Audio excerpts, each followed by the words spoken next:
Hello, my friends, and welcome. Welcome to the stream. I hope you're doing good. Happy Saturday. I'm happy that it's Saturday and not Sunday because, yeah, we're doing good. Today we're gonna continue with Control. I was thinking about either playing some Clone Hero or Control, but I was like, you know what? Let's continue Control. It was very fun. The first Control stream. So yeah, let's see how it goes. Everything should be working. Mic on. Yep, all good. Let's go.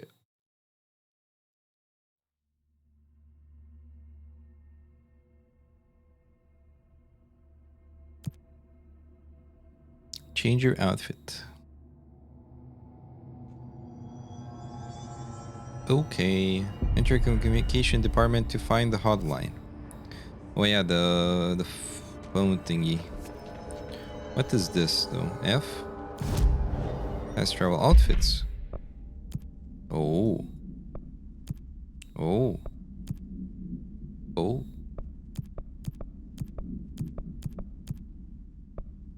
Urban response. Astral dive suit. I like this one. This is very cool.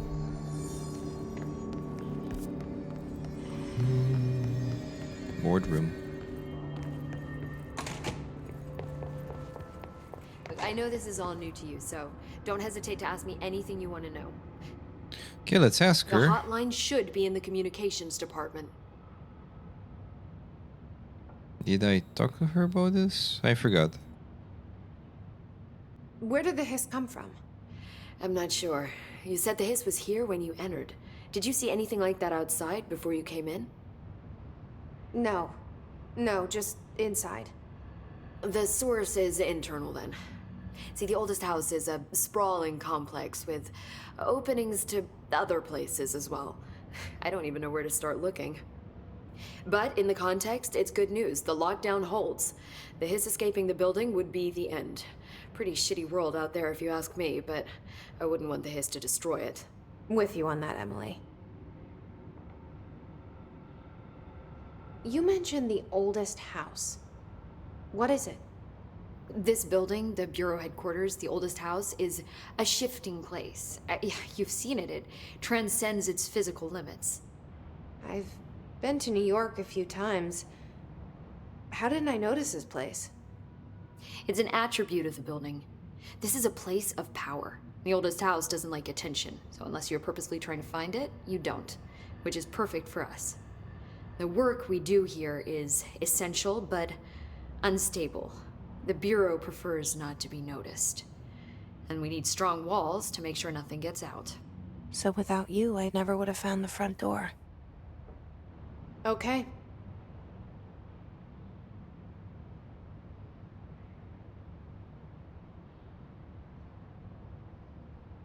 This Trench guy. I keep hearing him in my head. Is he a ghost? Haunting me? I doubt we're talking about a ghost in the traditional sense, but an echo maybe. See, if he was killed by the service weapon, your gun, maybe it's his final thoughts recorded by the bullet in his brain, like a deep space probe sending back data. But that's just a hypothesis on my part. I'd need the gun to research it. But you better hold on to that given the circumstances. I think I will. Yeah. Can you tell me what an object of power is exactly? This is all, well, new to me. Don't worry, I love going over the basics. So objects of power are mundane objects that house paranatural energies and have developed a link to the astral plane and can thus be controlled, which is what differentiates them from altered items, which are still housings of paranatural forces, but are more volatile and cannot be bound in the peri-utilitarian sense. Got it? Did she memorize this? Got it. Thanks. So HRA stop you from becoming Hiss? It seems that way. I mean, I hadn't even heard of an HRA until a few weeks ago when Dr. Darling started handing them out. Well, I began analyzing mine as soon as I got it. I mean, each one seems to emit a powerful short-range frequency way beyond anything I've ever seen. Doesn't the timing seem suspicious? I thought that too. Dr. Darling usually likes to unveil his latest breakthrough in big presentations. With these, he just passed them out. Yeah, his behavior makes me wonder what exactly he knew. Thanks, Emily. I'm sure I'll have more questions soon. Just let me know.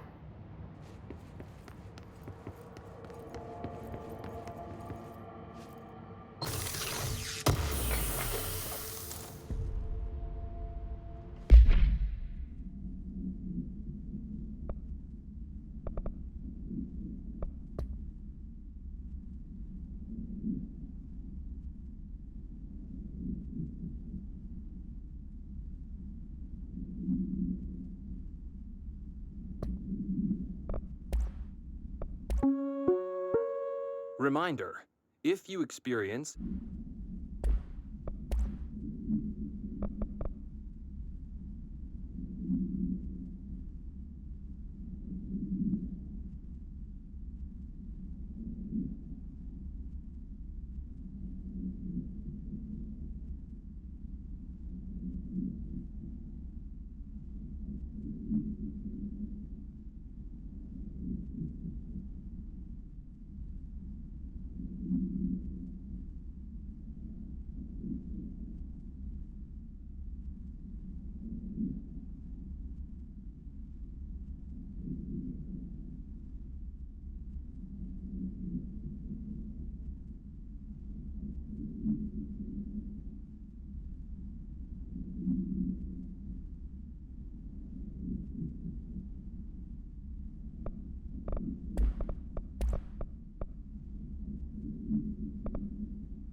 Oh, I was muted. Oops. I'm gonna read again. Control points are locations that the Bureau has identified as being vital junctions of the oldest house. When the appropriate harmonization devices are arranged around the control point in the arrangement, the surrounding area will not experience any unforeseen building shifts. These control points are discovered by detection of an unobstructed ping using the within a 37-foot radius. Numerous researchers have attempted to define control points, calling them nerve junctures or vulnerable spots of the oldest house. The common factor in these theories is that control points are susceptible to external influence, which allows us to stabilize the oldest house and work more comfortably inside it. Okay. Theoretically, this technology could be extrapolated to stabilize the oldest house as a whole, but testing has found that certain parts of the building refuse to be controlled, I guess. Okay. So this was the shelter. Now we have to go through here. There it is again. Our welcome message. Can I open?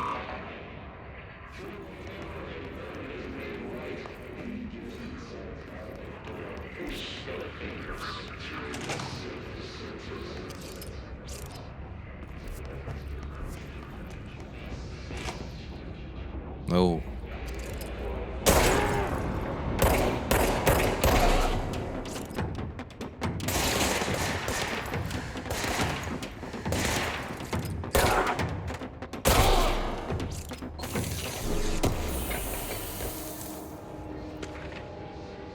Gotta take some more stuff.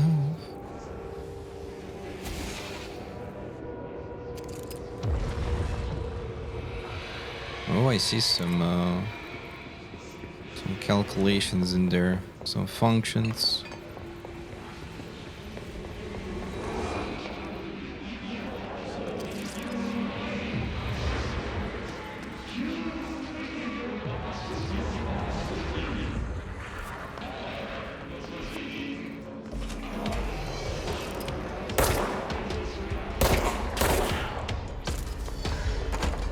There we go.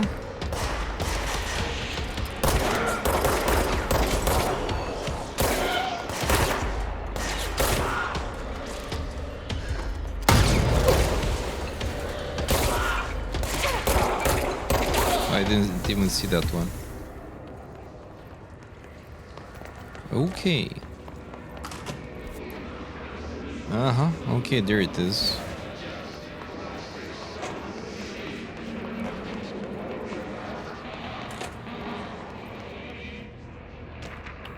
Stable area notice.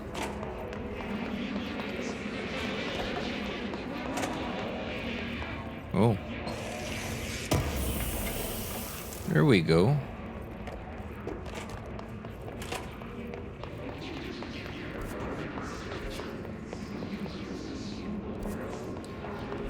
I guess that was it, right?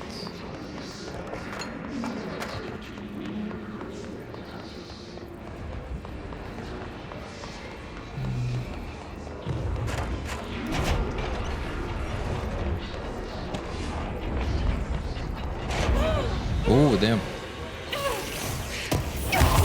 Oh, I'm dying. Oh, damn. Okay, so that kills us. That kills us for good. Well, for his death, I didn't die before here. I hope at least it kept the stuff, right? Let's see. There it is again. Our welcome message.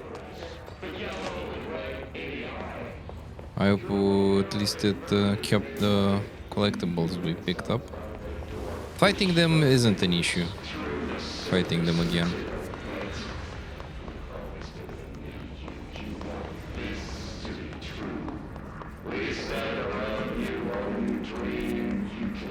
Ah, never mind.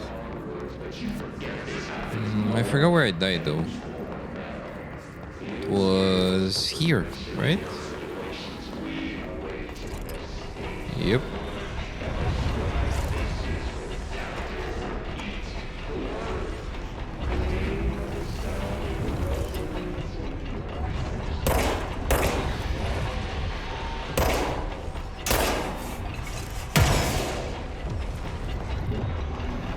Yeah, I don't think that solved it. I guess we need to get something in order to be immune.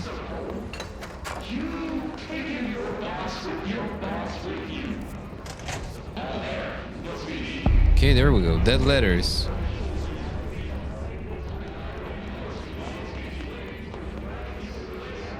Oh. Hello, Mr. Bogu. How are you doing, my friend? Let me give you a shout out. How did the banner bear go? Please check out Mr. Bogu. He's a very good streamer. Third row of control. I hope it went well. I saw you worked on the horse, and then I fell asleep. Maybe 2% done. Oh no. Oh no. Then I think this guy will take me some. I think he's gonna take me 30 hours.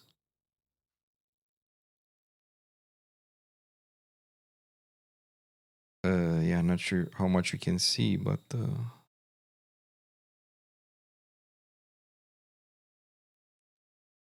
yeah, it's gonna take a while.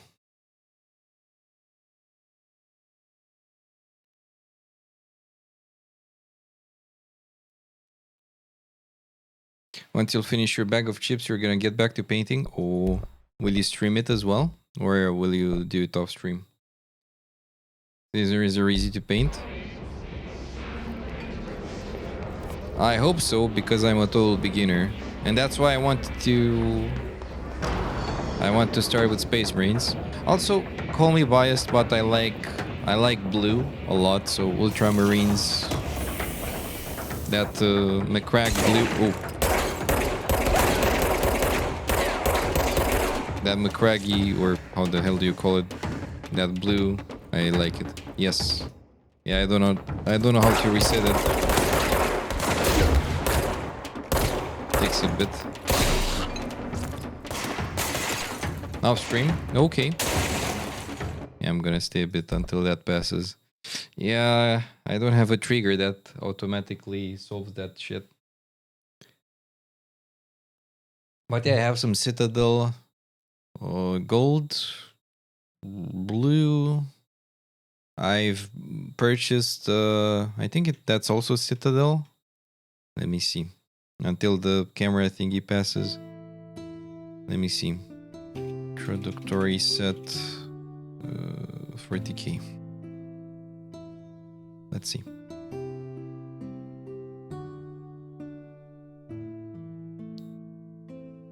Yeah, this is the one I've purchased. So yeah, I did this one. This is the one I assembled. Assembly is fun, but yeah. Oh yeah, and I have look how many Tyranids I have to paint. Actually, I have that I will paint. Yeah, I like them a lot, though I don't think they will look this good painted by me. So what do you get? 16 miniatures, 5 Space Marines, 5 Infernus Marines, 11 Tyranids, 10 Termagants, and 1 Reaper Swarm. Game mat, 6 dices, 22 chips, Citadel starter clipper, 1 pencil, yeah, 1 brush, which is that, yeah, exactly this one.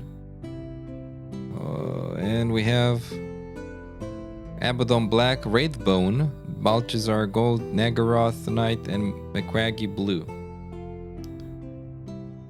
And it's pretty cheap. This is a Romanian shop, so sorry for the Romanian text.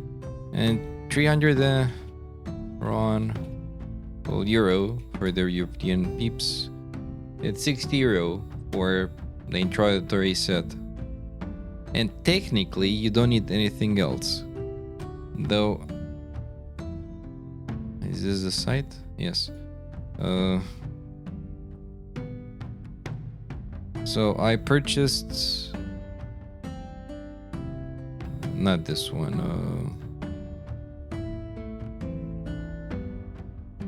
This one. So as primer, I purchased this one. Not sure if this is the best choice. That's quite a lot. Yep. Yeah, I I didn't purchase it myself. I got it from my friends because I had it on my wish list, and they were amazingly and nice enough to get it for me. Otherwise, yeah, probably I wouldn't have purchased it. And this is 10 euros. Actually, 12 euros. Though yeah, probably I'm gonna get Army Painter. Let's see what I can find in Romania. That spray is gonna do it for Marines.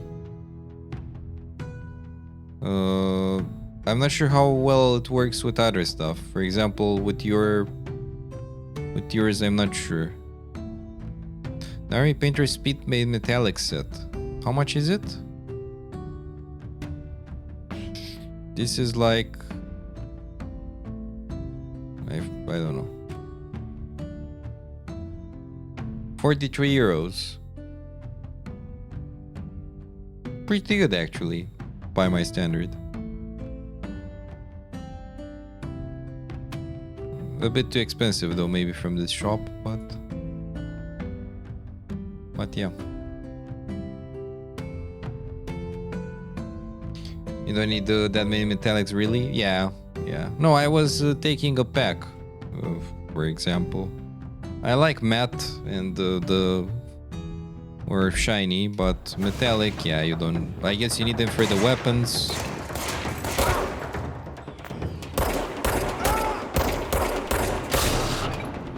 I assume the weapons and I know, stuff like tanks, scabbards. Maybe they have some metallic details in there.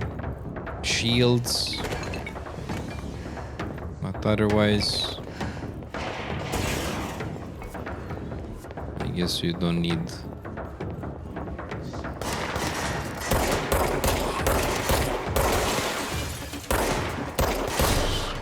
Me and aiming.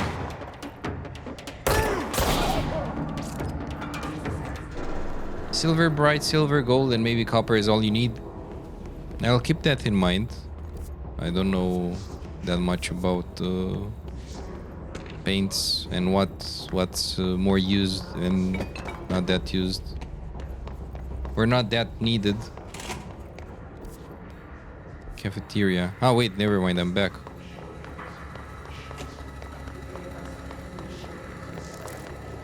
Okay, we have some materials.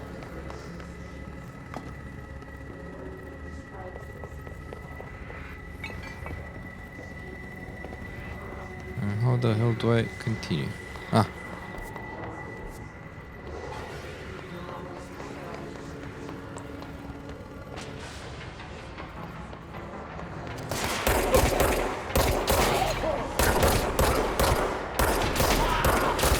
Nice. There we go. Cleanse control point. Okay.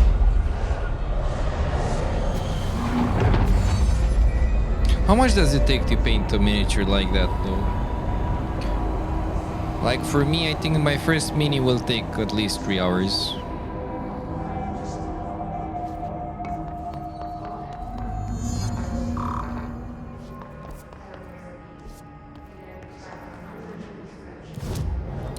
Fast travel, okay. From control point to one another.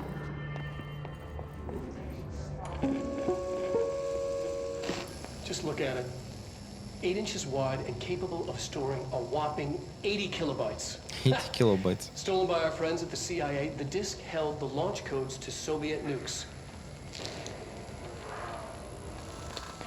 This is not the disk, of course, but one exactly like it. A perfect fusion of concepts vibrating in the Cold War era collective unconscious. A receptacle. It is a receptacle for dangerous energies to hone in on. And they did. We don't have the details, but when things started flying around the disk, it was transferred to us. It's an object of power. OOP. Oops. Oh, and it can launch things telekinetically through the air. To date, we've launched maybe 3 dozen pencils. And once, we even launched a cup.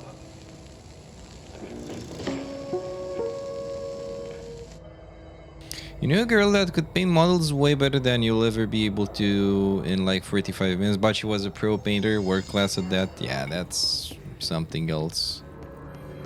I Communications. We're on the right track. think it's really nice to do one thing and to be good at it, but at the same time, I'm that kind of person that likes to do several things at above average level, and that's it. Aiming is not one of them, for sure. But I think I'm okay. Since I'm not a shooter player usually anyway. Or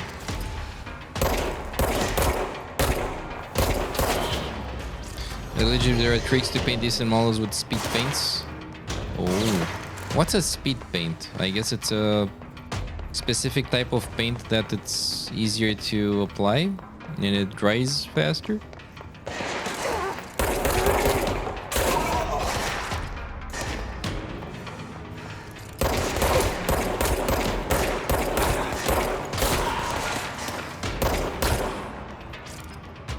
Unforeseen Weed, hello my friend.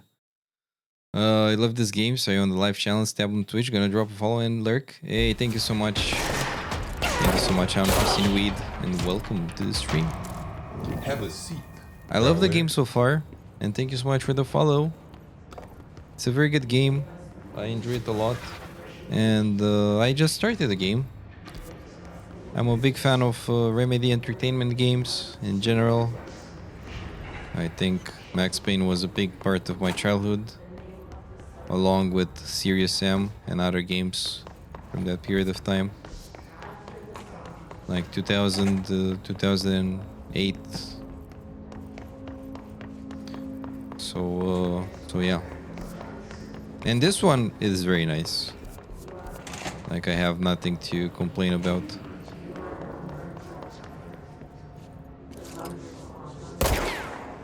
I shouldn't have done that, but I still tried.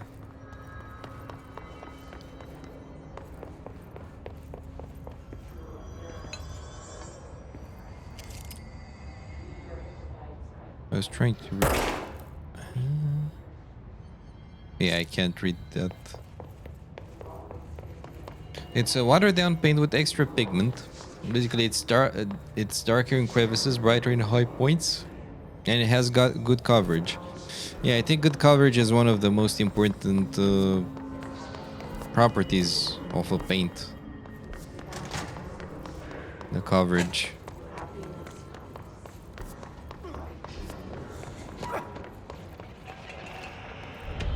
An object of power.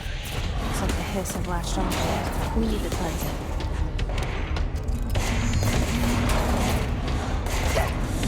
Oh.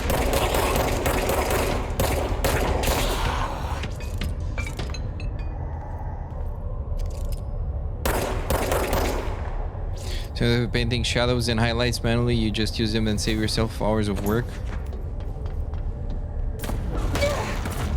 Makes sense. Holy damn.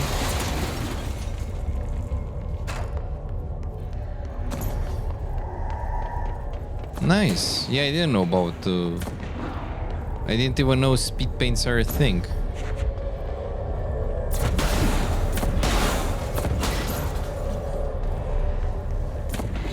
Something here. Not really.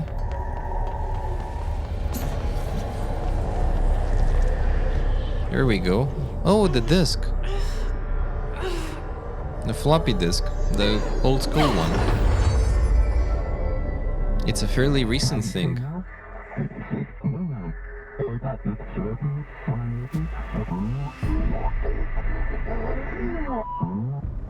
It's harder to hear you when I'm here. It's like the channels. Telekinesis? The board's in charge here. They're pyramids in the Bureau seal. Are they really the ones pulling the strings? I'm not their director. I'm no one's director. Oh, okay. Easy to use.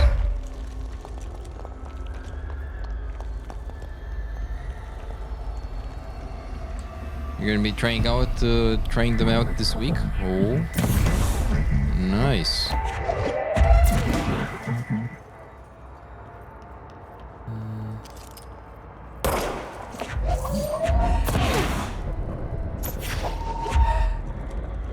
Nice. Have almost 70 infantry models to paint in a week. Holy damn. I guess you're gonna, well, speed paint them for sure, since if that standard bearer takes, I don't know, 10 hours in that rhythm, I guess it's impossible to take so much time with the others. Damn, this is strong.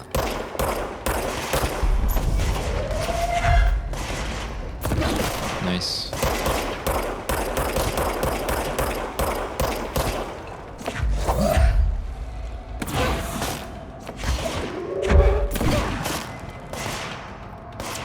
That's cool.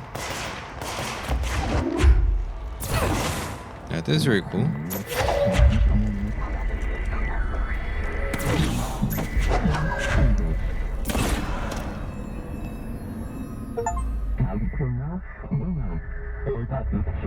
Obtain the launch ability. Oh. We've got a new ability. There you are. You were Nice. gone. Cut off. I got it. Just like you wanted, right? This will help me find this.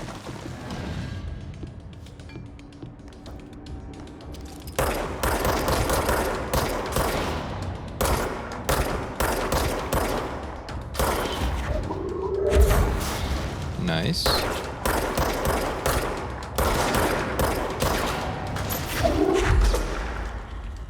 Huh?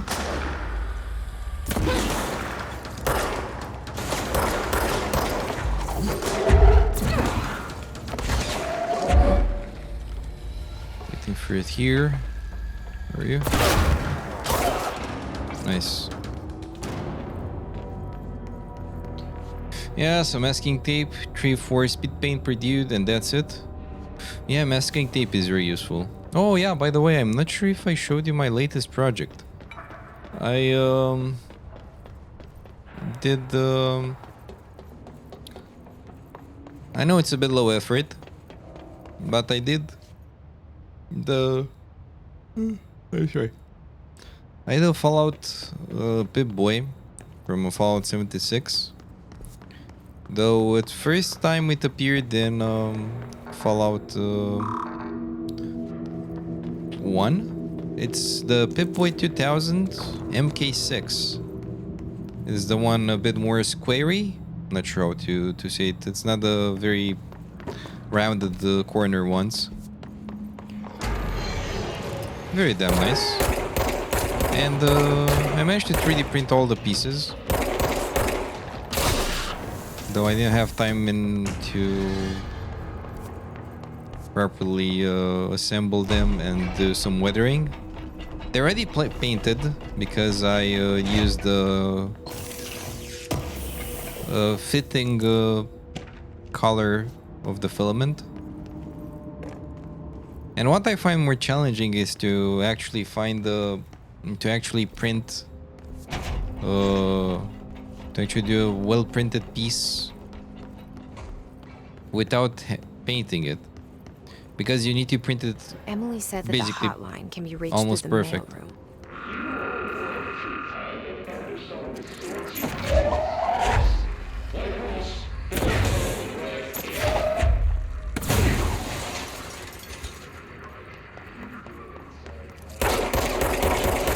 Hello.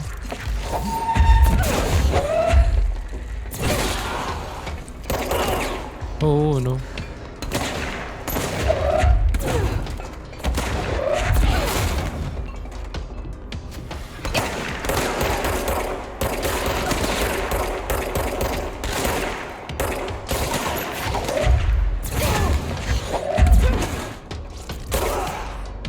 After this fight, I'm gonna show you the progress.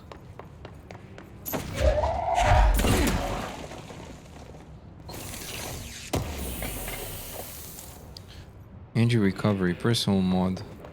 Nice, okay. Let me show you.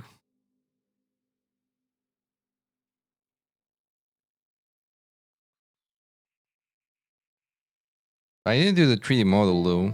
That's a good mention. Oh yeah, and I printed myself a desk organizer, which is done.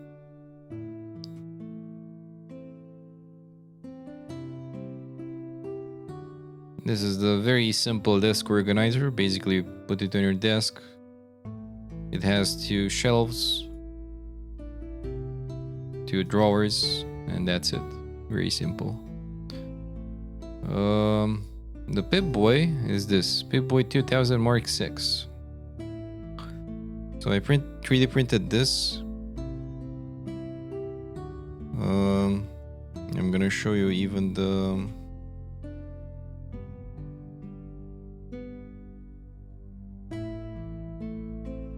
so this is the one.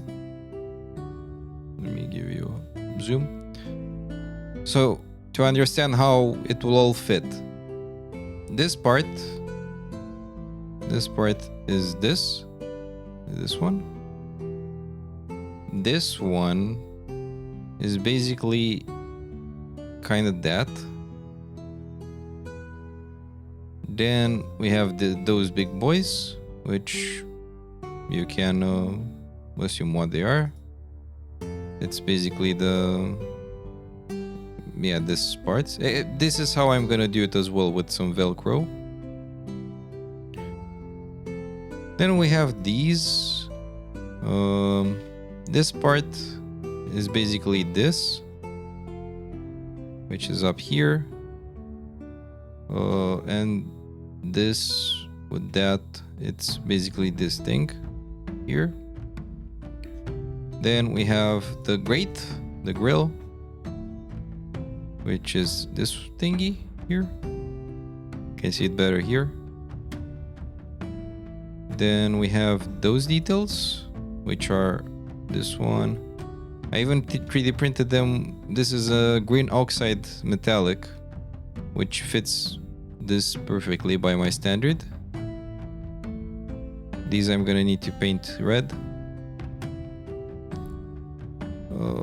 What did I print? Oh yeah, the display.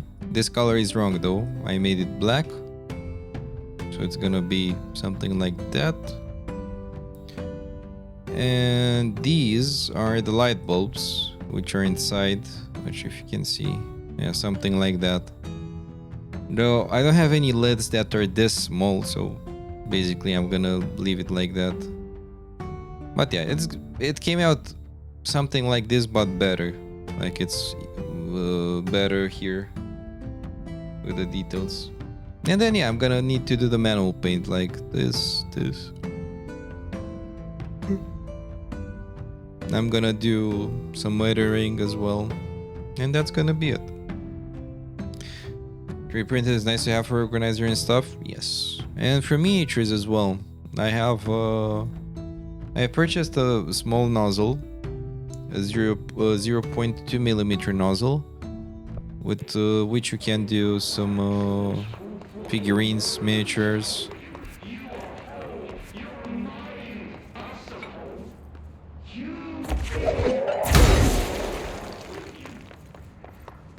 And I'm really curious how will this come out.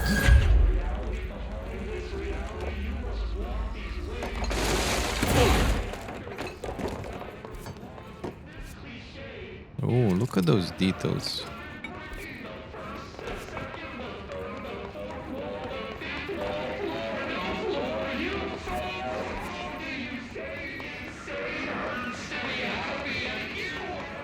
Okay, someone's going insane.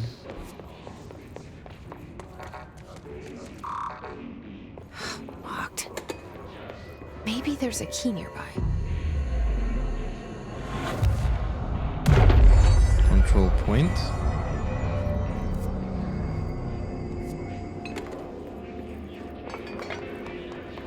Oh, Fallout 1 and 2 style buttons. Yeah, same here. I like Baldur's Gate's UI a lot as well. even if I didn't play it. I saw it on your end. And on Dav's stream.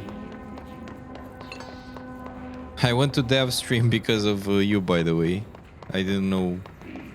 I knew him before. Since I'm not a Baldur's Gate 3 player, Baldur's Gate player in general. You're so sorry. It's very enjoyable, actually.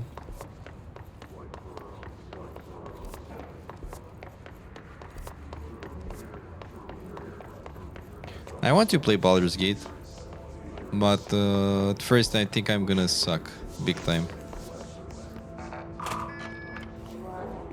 So I need to find a good moment. I need to find a good moment where I can actually properly play it without much pauses. Otherwise, I don't think it's gonna be that enjoyable.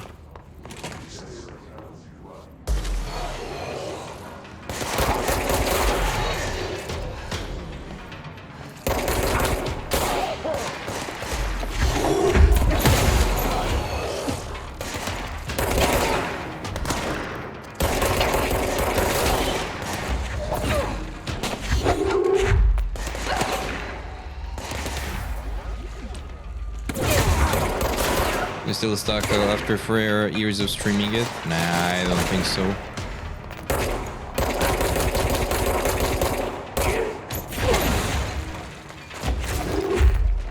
Ranger first class? Well, not anymore. I guess that was some kind of elite.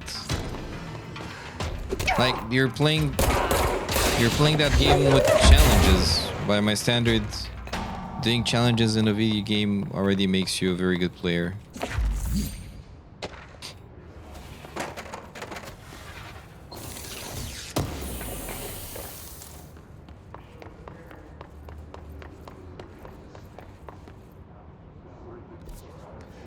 Though I still don't understand many things about the game. I saw most of the stuff about Baldur's Gate 3, of course, because that game, I guess, was the most popular among the 3 games. I mean, as player base. But I knew about Baldur's Gate before that, so I guess I can be considered cool because of that. I guess.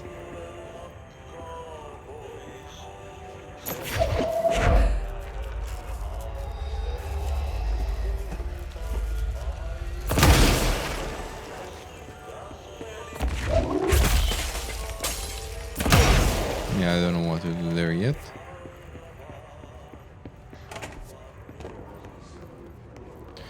You also don't need to dig into some mechanics. God damn it. Oh, what is this? Clearance level 1. Oh, at last. Nice. We found it. You're listening to America Overnight, mystifying. What mechanics do you want to get into, Sir Bogo? Thank you for staying up with us. Ghosts.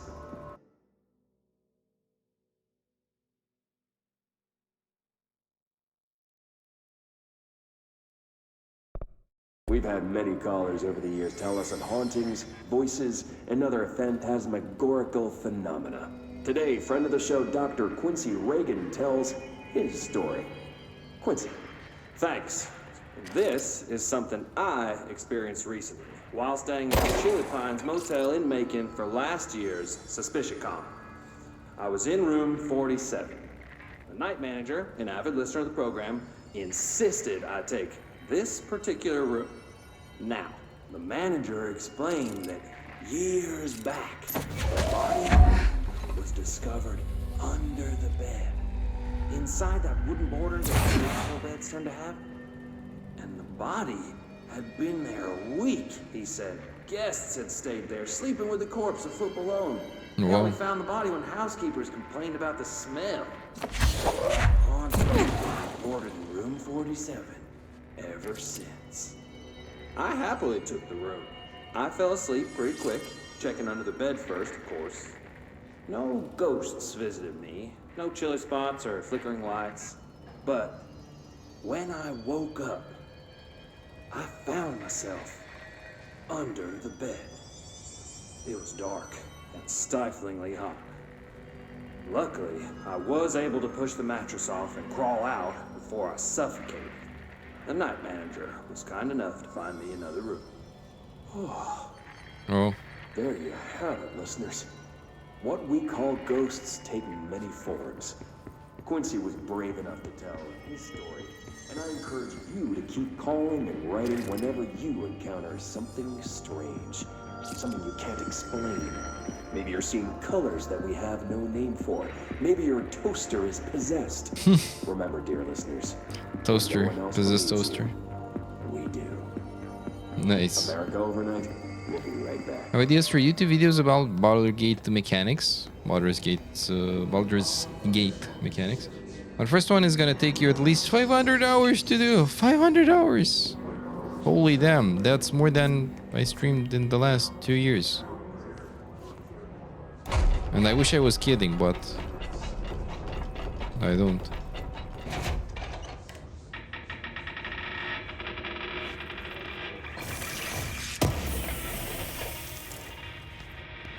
Nice.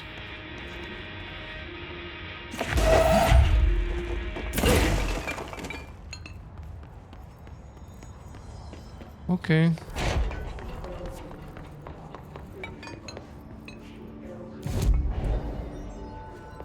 We can continue now with the level 1 clearance at last.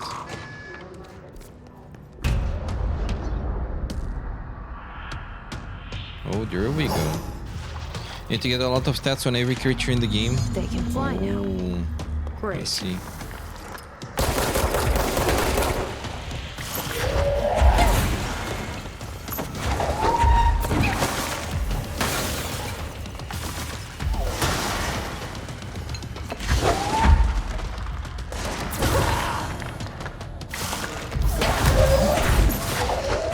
Holy shit.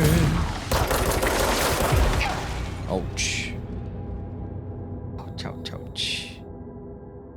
Hit his corrupted Tom Nest? Wait, what was that? So you need to get a lot of stats on every creature in the game. And to do that, you need to play a lot. Yeah.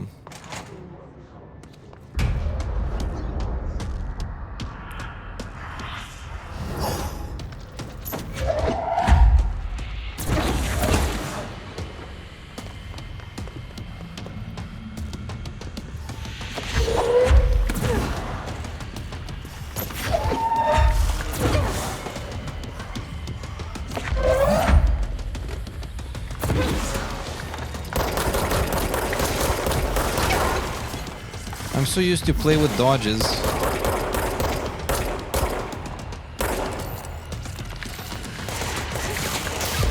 Come on. And when I don't have reload, yeah, dodges, this is pretty weird. Ouch.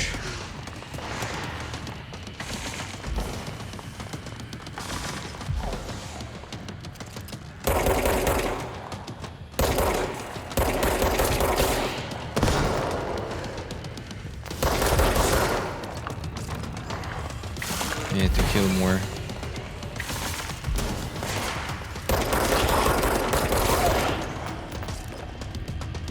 Tomasi, okay.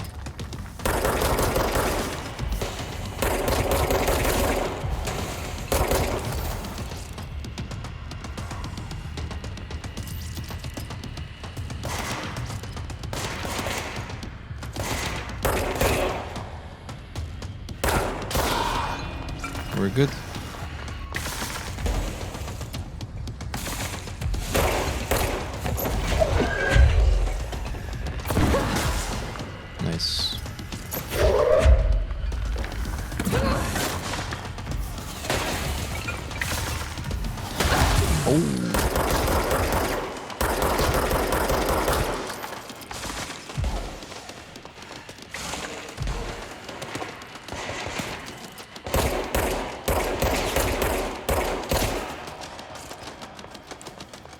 Let's heal a bit. Ooh. Still pretty bad. Oh no.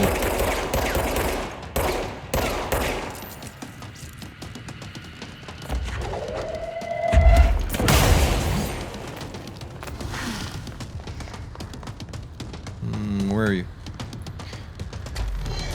That you need to use console to travel through every game area. You want to do that for Baldur's Gate 2 or which one?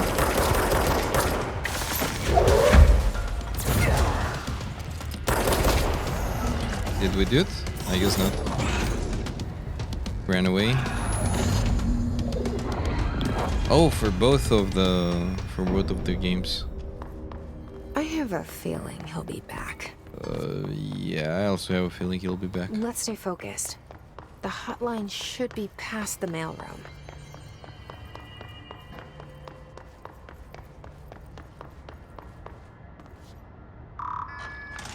There we go. To that, you need to use console to travel through every area and add mages, clerics to the party to see their spells. Oh. To see the creature's spells, I assume. Yeah, that's kind of tough.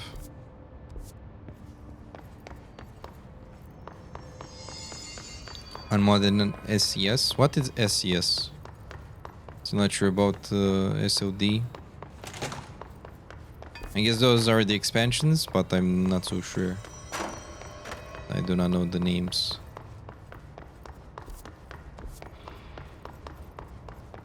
Online chamber.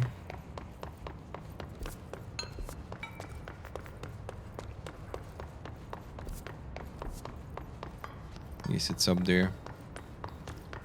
SCS is a mod increasing difficulty. Ah, okay.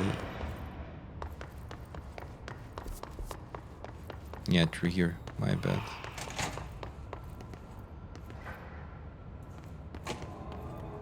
There we go. All right, take this down. The situation in Cuba has been evaluated by the relevant authorities. The mysterious illness affecting the staff at the U.S. Embassy in Havana was caused by sonic weaponry. Alberto Tomasi, head of comms. Numerous personnel have damage to the inner The ear. hiss got him. Most are expected to make a full recovery. Of course, the event also damaged their cellular walls, but we can't blame that on some stupid noise gun. Thank God no local doctors examined them first. Honestly, what are the odds an alternate item would show up inside a U.S. embassy? Talk about good luck, huh? So much easier to... Hey, are you still recording this?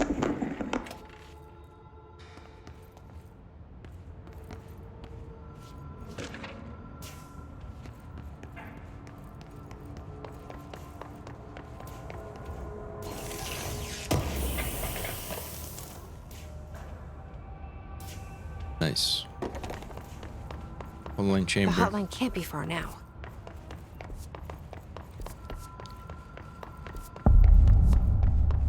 Oh. Do you hear it?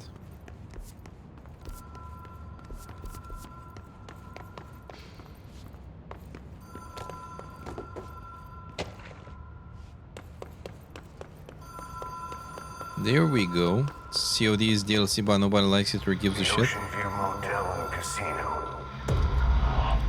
Dream Logic. The light switch cord. Kill the light switch, the law of three applies. The door marked with the Black Pyramid.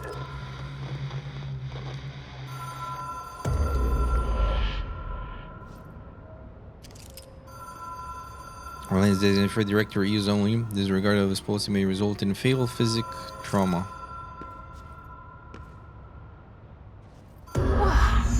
Have we been here before? No. I've stayed at a lot of roadside motels across the country, on the road, on the run, under the radar.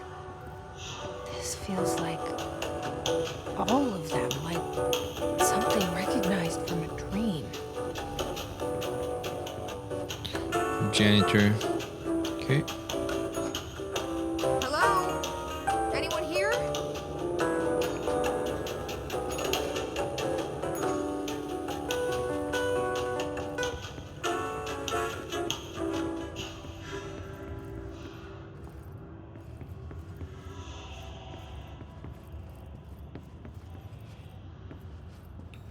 What's that? Oh, key. A key. Key has a black pyramid on it.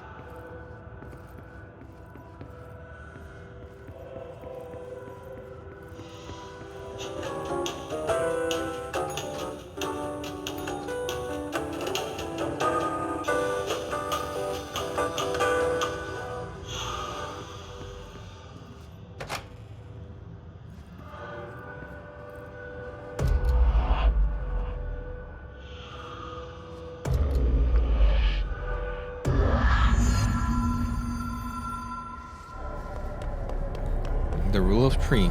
And there we go. Okay, let's see.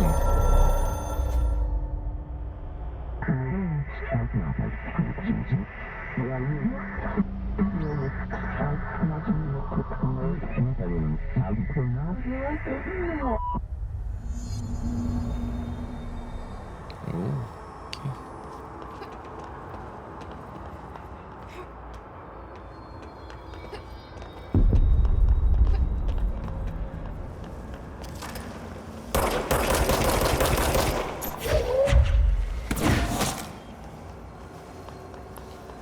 The hotline will allow you to contact extra-dimensional energies. Okay.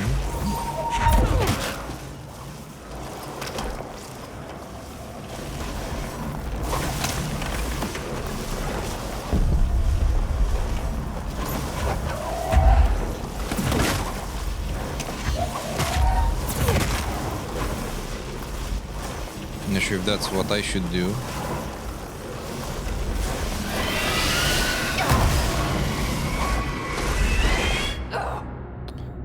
I guess that wasn't what I should do. Nah, I thought maybe that's how we communicate, but no. Never mind. It's okay. Yeah, it looked a bit too menacing to be approachable, but I was... maybe?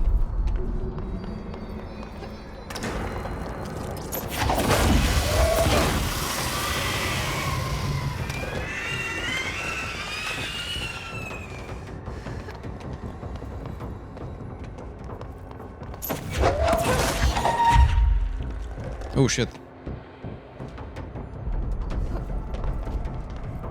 Yeah, at least I didn't die there this time.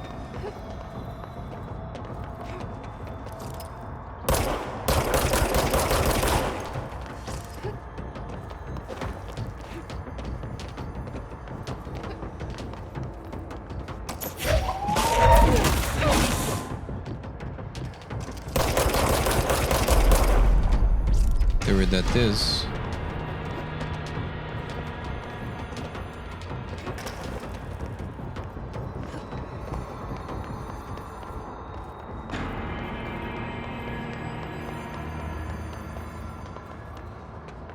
Okay. There we go.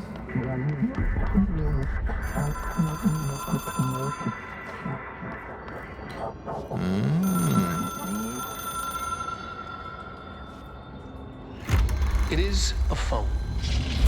It's an object of power. It doesn't connect to any typical network. A direct line to the astral plane and the board. And my hypothesis is, under the right conditions, to other planes of existence as well.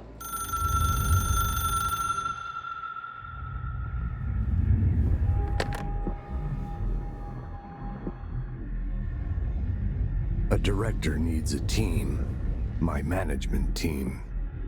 These people know the secrets of the Bureau as well as I do. Some even better.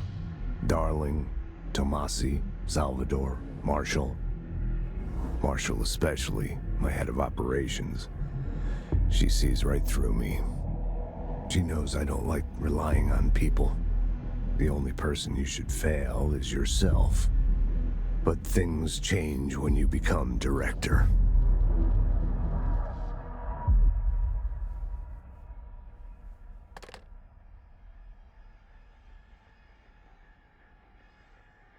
Oh, damn. I have it. The hotline. I can reach Trench. Well, listen to him. He feels more like an echo. An echo with important info. I need to get back to Emily. People react Nice. strongly when I tell them about you. Is it too soon to tell Emily? She might be able to help. Oh, some loot.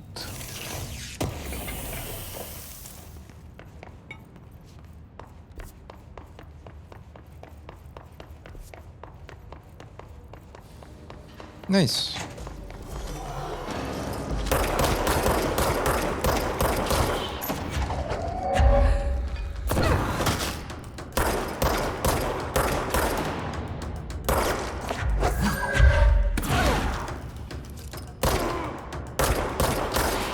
There we go. Oh, I wish you lots of progress today with the paints. I'm sure it's gonna come out good. No, yeah, it's a lot of effort. But as long as you enjoy it, it should be good.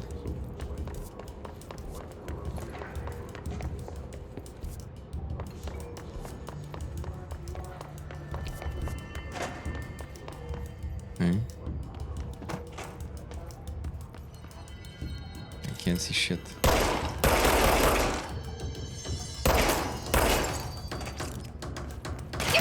Oh shit.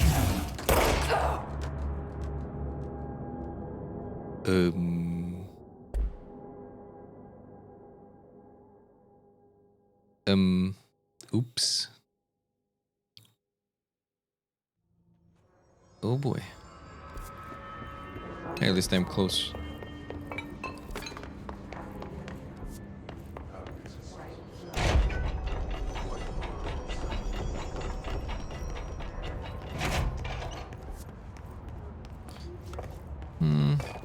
I guess I can use the teleport there.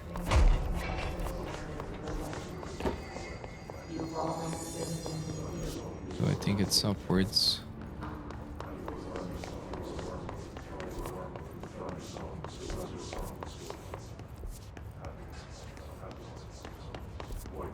Or not? Downwards? There we go.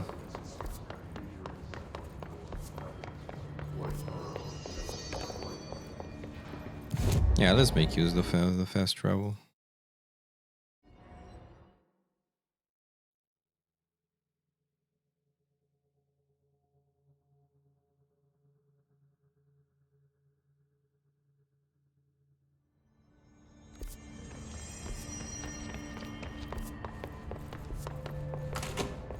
Jesse, did you get the hotline? I mean, how is it out there? The comms, the hiss? Sorry, you made it. I'm glad. Emily? Let's talk. Of course. Okay, first of all, let's see, because we've got a lot of stuff. These level 1 missions. Emily instructs Jesse to find a hotline on an object of power in the form of an old telephone to understand the messages from the dead director trying to communicate with her. They hope he can provide insight into the Hiss invasion. On her way to the hotline, Jesse gains the launch ability by binding the floppy disk, another object of power. She is forced to fight the Hiss corrupted head of communications, Alberto Tomasi. Jesse uses the hotline to call Trench. He talks about finding his management team, Dr. Casper Darling, head of research, and Helen Marshall, head of operations, potential allies against the Hiss. And we have a lot of reading to do. Let's see. The Ocean View Motel and Casino. But before that, I'm gonna be right back in just a bit. Getting some water and yeah, that's actually kind of it. Be right back in 2 minutes. Greetings and welcome to my channel. I am Werhenwolf and I will be your host. Here you'll be able to see how we delve into various video games, especially story-driven ones. Also, from time to time I will make special streams with cosplay crafting and showcases, where we will delve into the process of creating costumes and props, and where I'll also show you what finished projects I have already. web programming tutorials and demos, which might help you understand how to start using a programming language and create your very own web application. And other kinds of streams to be announced as well. See you next time. Thank you for watching. I'll post a new video each Wednesday. Also, I'm streaming on Tuesday and Thursday at twitch.tv/morehandwolf from 7 p.m. East European Standard Time. So if you want to see more content, make sure to check that out as well. Stay safe out there. Wolf out.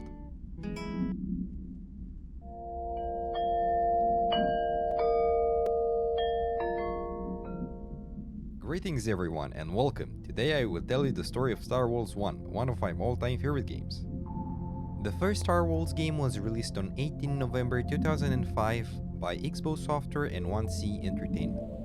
If you're interested in tactical role-playing games that are heavily focused on sci-fi and space immersion, this might be the game for you. Disclaimer, this video might contain minor and even major spoilers as well.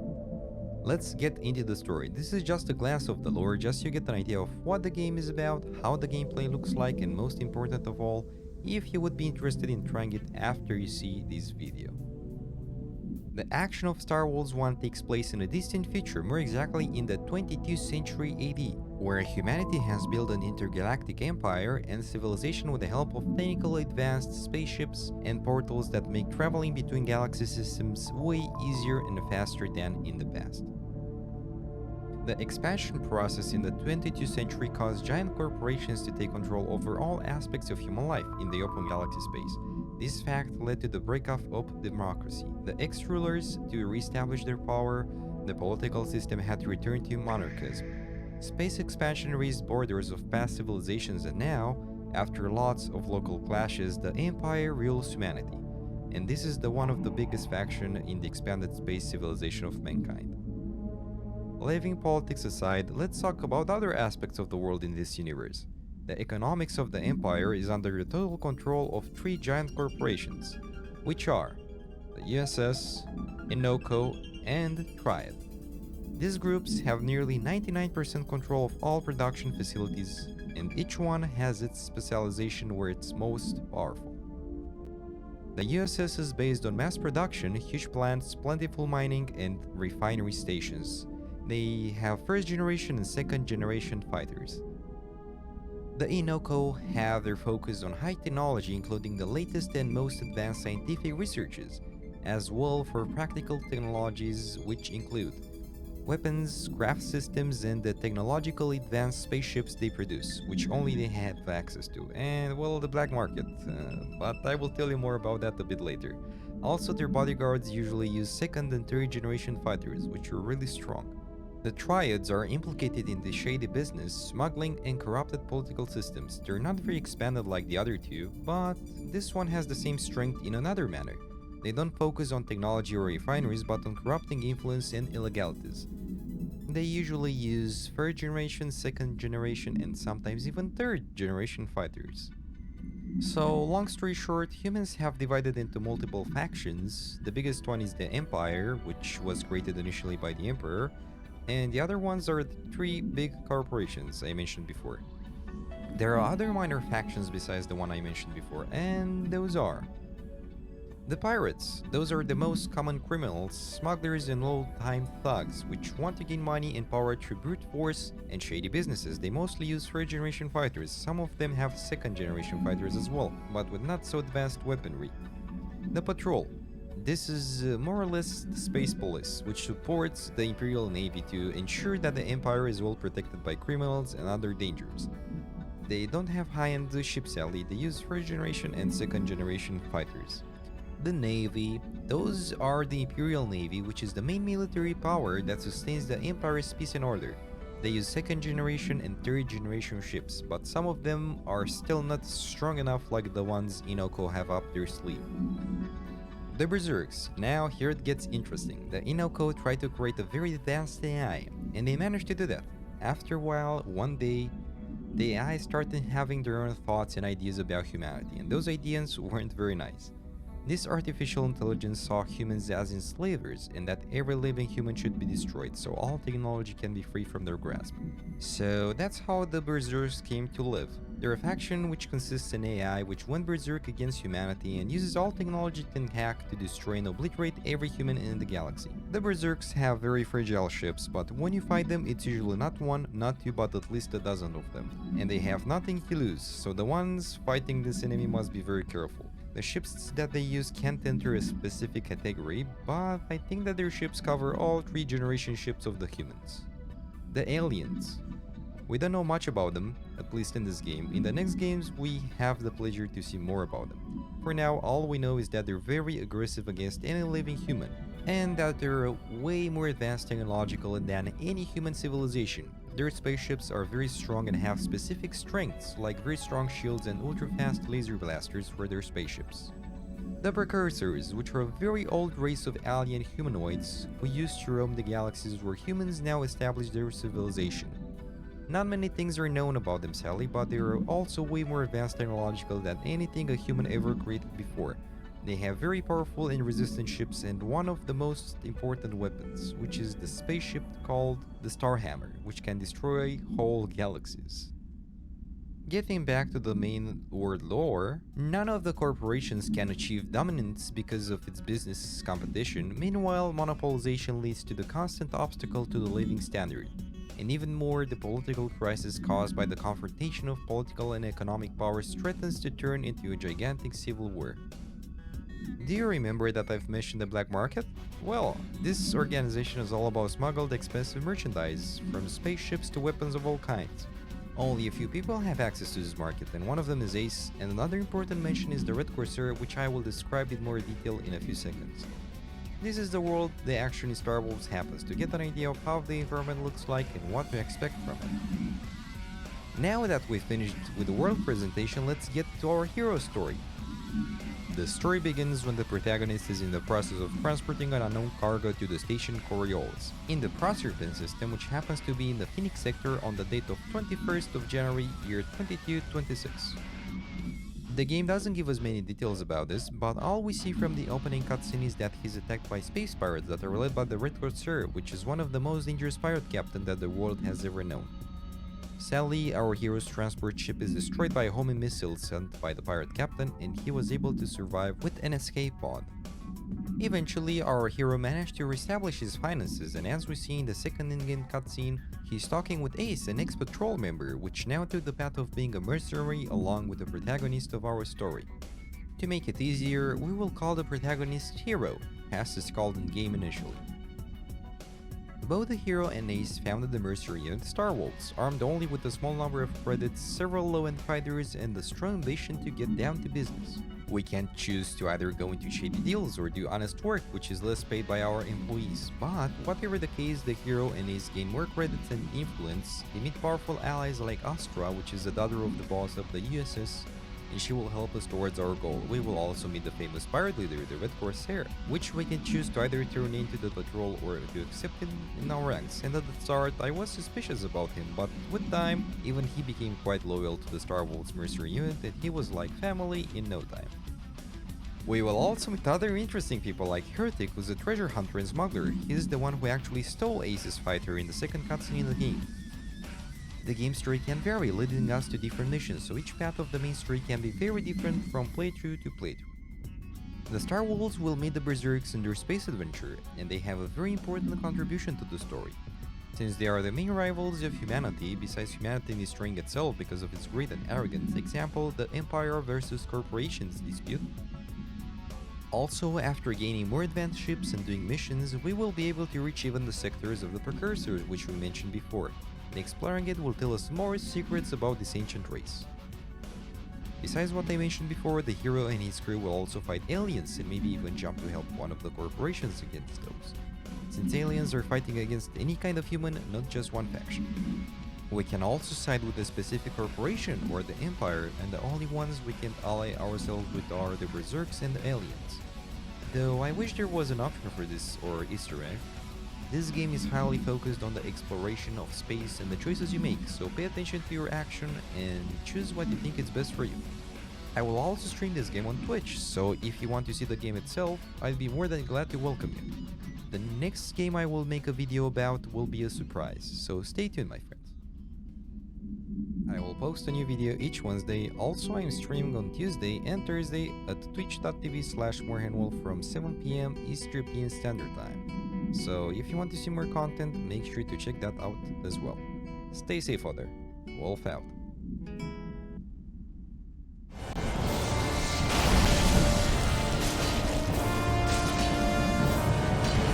Come on. Yes. He went in with 200 on that counter. Yeah, but with all the bosses before this. Not sure how many deaths I had in Dark Souls 1 though. I think I had a lot of deaths in Dark Souls 1. Since let's make it 300. Not today, I hope. Okay. So I have everything.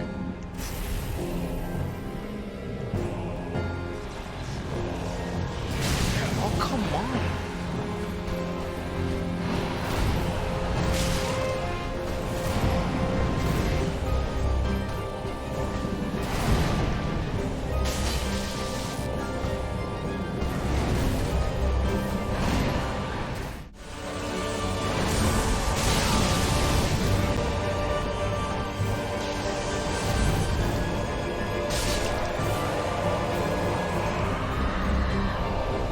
Fuck you! Fucking shit. Good appetite, and thanks a lot for joining me, and for the host. I really appreciate it. You're so kind.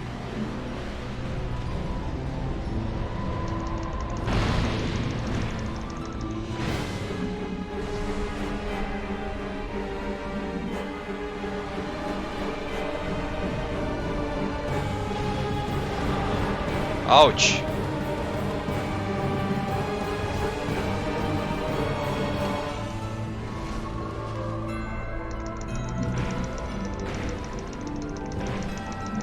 Okay. Okay.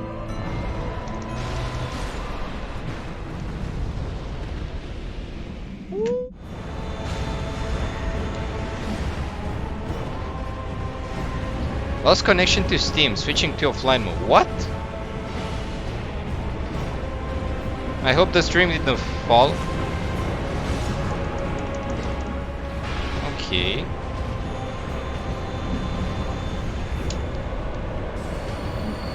No! Okay. Ignore that, it can happen.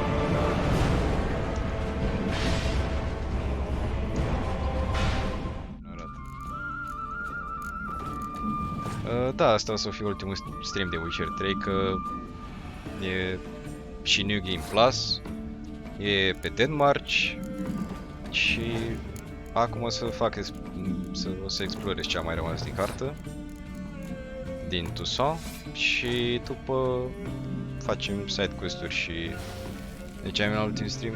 Sadly, yes, ultimul stream de Witcher, dar nu o să fie ultimul cosplay de Witcher. Momentan mai am de lucru la machiaj, încă învăț. Witcher 3, 100%, yes, 100%. My English is so bad. God dang it. Dar we wait for Witcher 4. If that will be on mobile, I prefer to not. But if it will be on PC, yes. Ce pot să fac aici?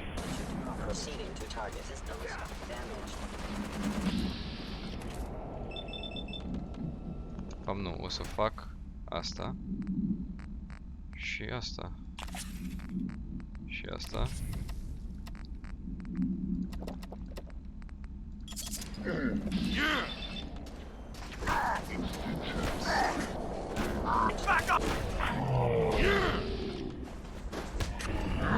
Super.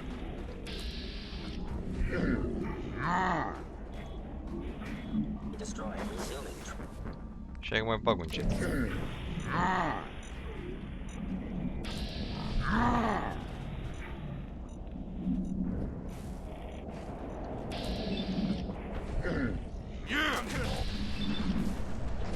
No. Please. That's the face and pose of someone about no. That's the face of disappointment.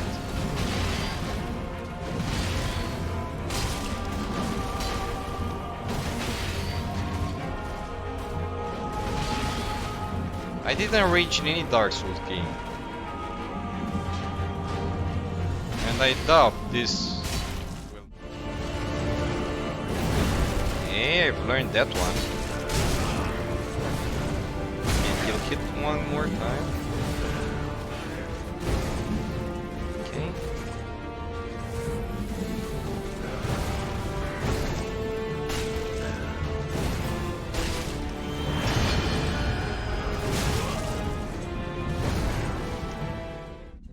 Olay, hi.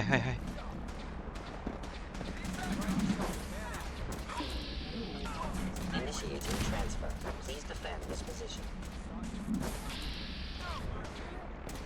Sustaining damage. Come here! Let me end your... Don't give up! Rally! Core system. No, am murit. Ah. Asta o să fie greu.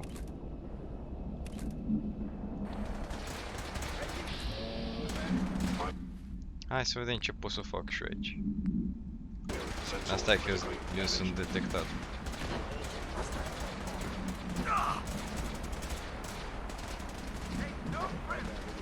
Se mai respawnează ăștia ceva? No mercy.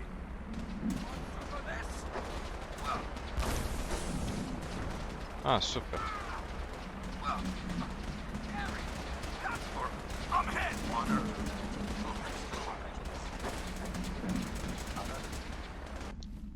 Ia să vedem ce pot eu să folosesc. Ăsta neapărat.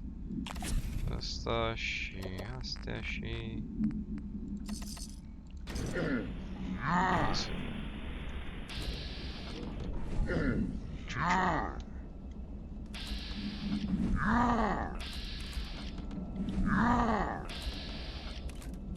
Nu pot să atac pe niciunul, băga mea și... Deci mi-am dat astea cam degeaba.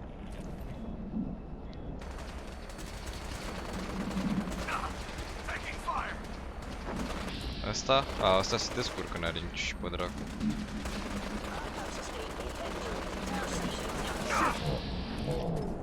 Gorila? Ha! E, aici, practic, cam trebuie să nu mur.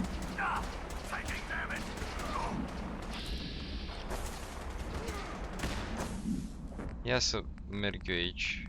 O să folosesc toate astea, probabil. Toate astea de jet. Și să văd ce...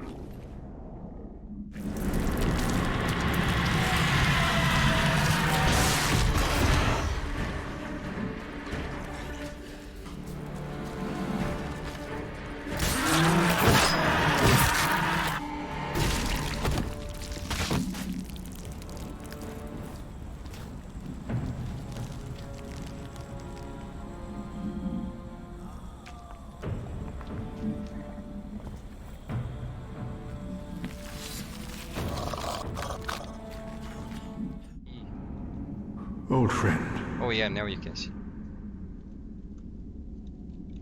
I, Siegfried of the Knights of Katarina, have come to uphold my promise. What the fuck? Siegfried will help me? Let the sun shine upon this Lord of Cinder. What the fuck? What the fuck? Siegfried will help me?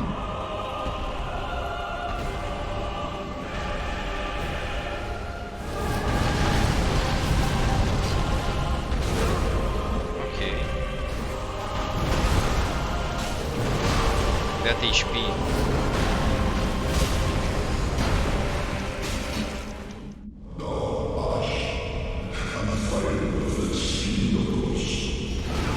Ah, really?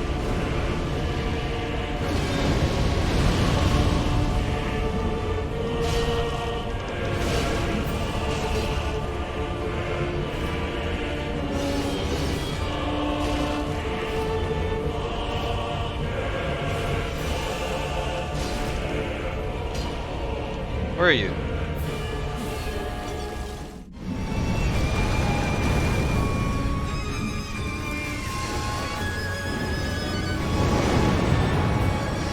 Not sure if I should heal now. Yeah, I should heal now.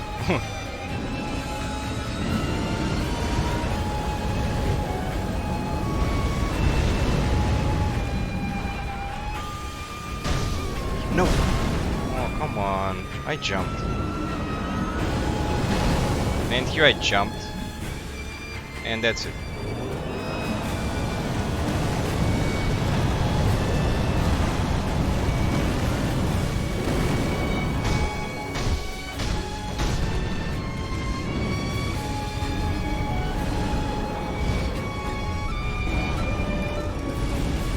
Have fun there, in your health.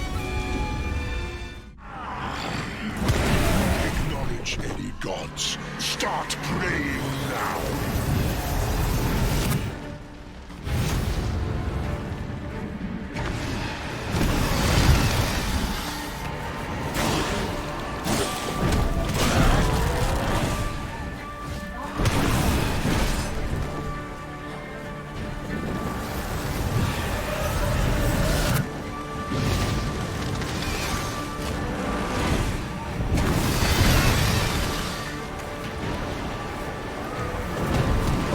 What? Stai, ce să nu contrazici? Că nu m-am prins.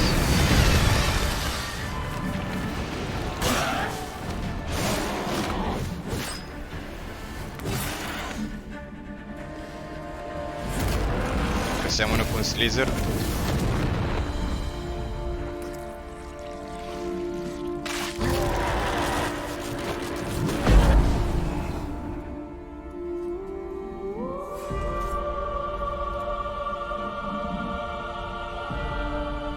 Ah, ok.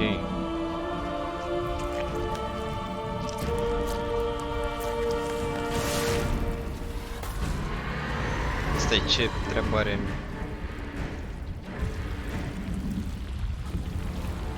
Dar ce treabă are contextul? Stai că nu mă prind.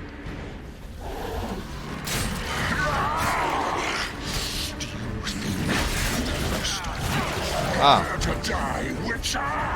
Am prins.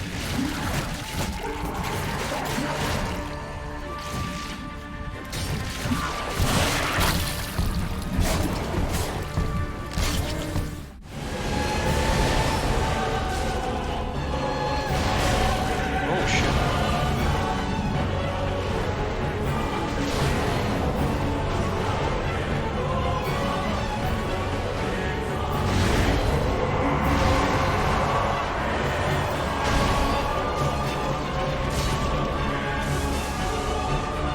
I am back. Took a bit more than expected. It was the phone as well. I was on the phone. All is good. You have the water as well. And the froggy. This is the froggy coaster.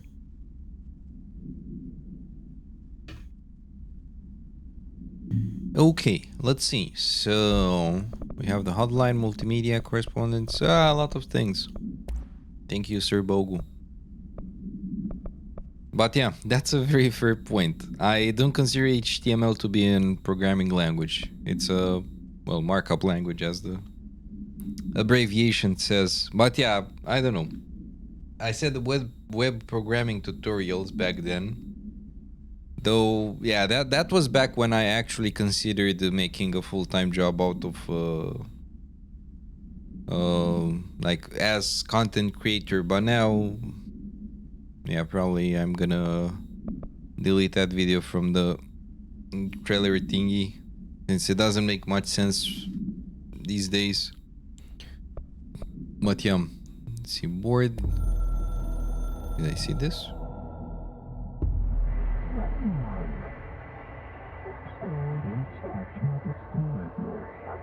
Open chosen one.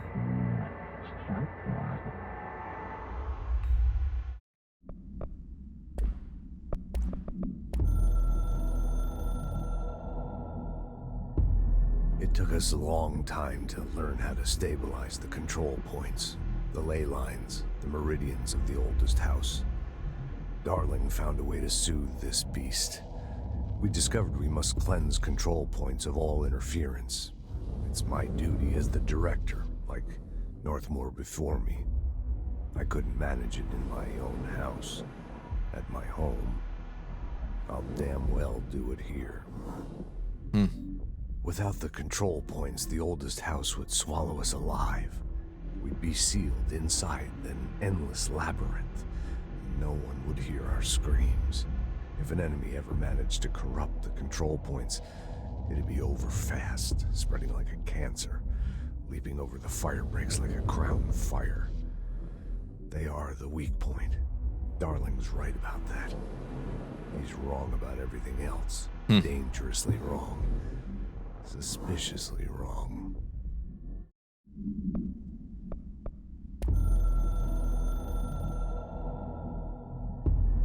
I can hear the hotline ringing in my dreams, constantly ringing. Ringing so loud I can't hear the voice I'm straining to understand. Why don't I pick up?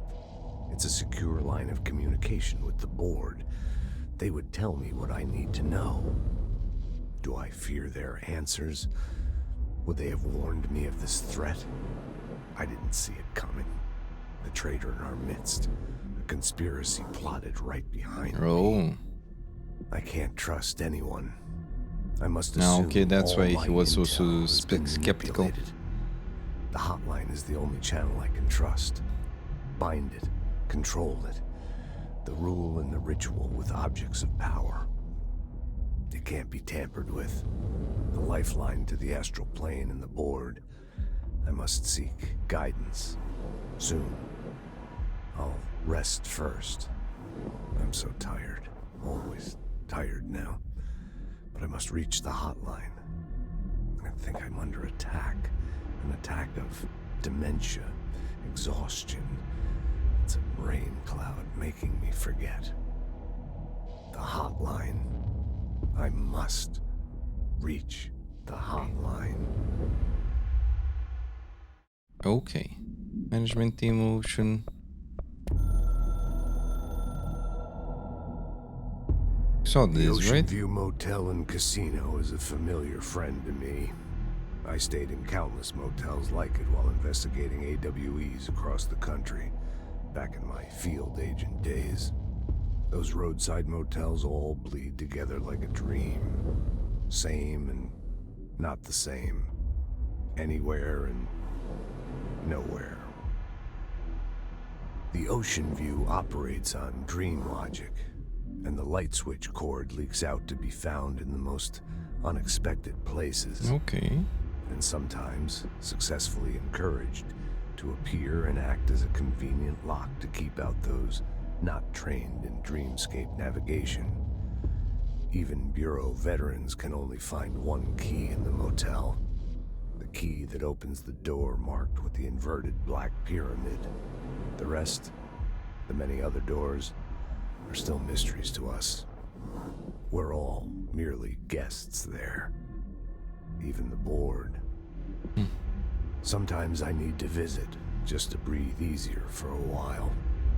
It beats the numb, sterile apartment I spend my nights in, insulated from everything but myself. I guess that's where the whiskey comes in.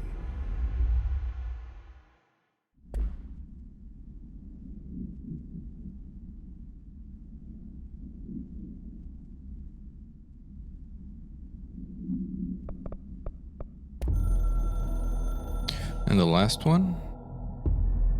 Something's coming. The whispers growing louder. The worst winter storm in Bureau history. A retribution for my sins. Our sins. This threat could destroy the Bureau. Everything I've built. Destroy me. A web spun, turning this place against me. I catch glimpses of it in the corner of my eye. It's just out of reach. Elusive. It's clever. A perverse game of hide and seek. Is this part of an attack? Obfuscating the facts. dimming my eyes? It's hard to tell. I need answers. I haven't heard back from Darling. I fear for my friend, my closest ally. I think we made a terrible mistake all those years ago.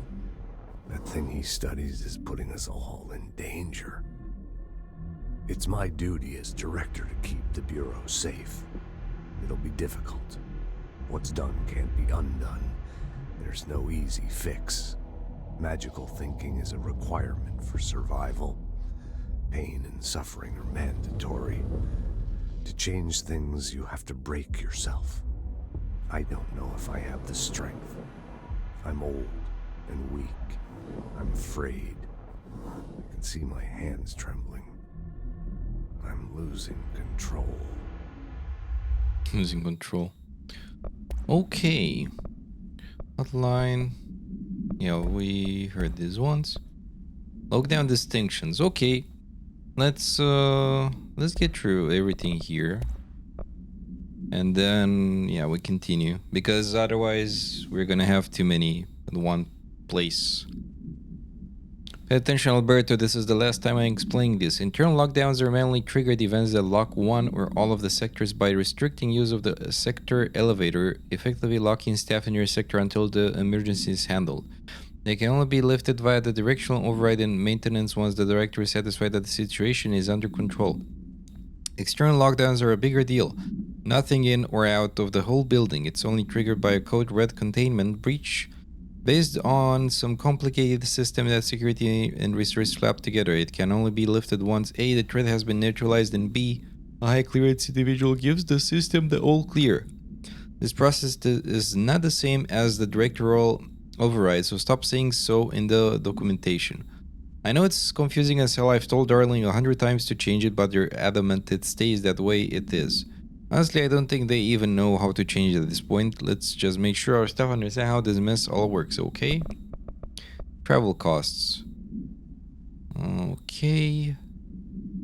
I wonder if a motel called the Ocean View is going to be found in a landlocked state, but hey, I guess I'm not paid to think, right? And for the record, I again request that you give us the budget to get 2 rooms each night. Agent Rowley and myself are very tired of sleeping in the same room. See you on the road, Agent L. Heinz. The boys in research said performing ritual may help identify any places of power. Drinking those little whiskeys is my ritual. Unstable area notice. Due to recent fluctuation in the nearest control point, this area stability has been downgraded to yellow. Green stable, yellow low possibility of unanticipated building shifts, orange high likelihood of unanticipated building shifts, red frequent anticipated building shifts. Okay. Book club Samson. So I don't usually read. Wait, does this have more pages? Ah, no. I thought it has more pages since it was 2 out of 5.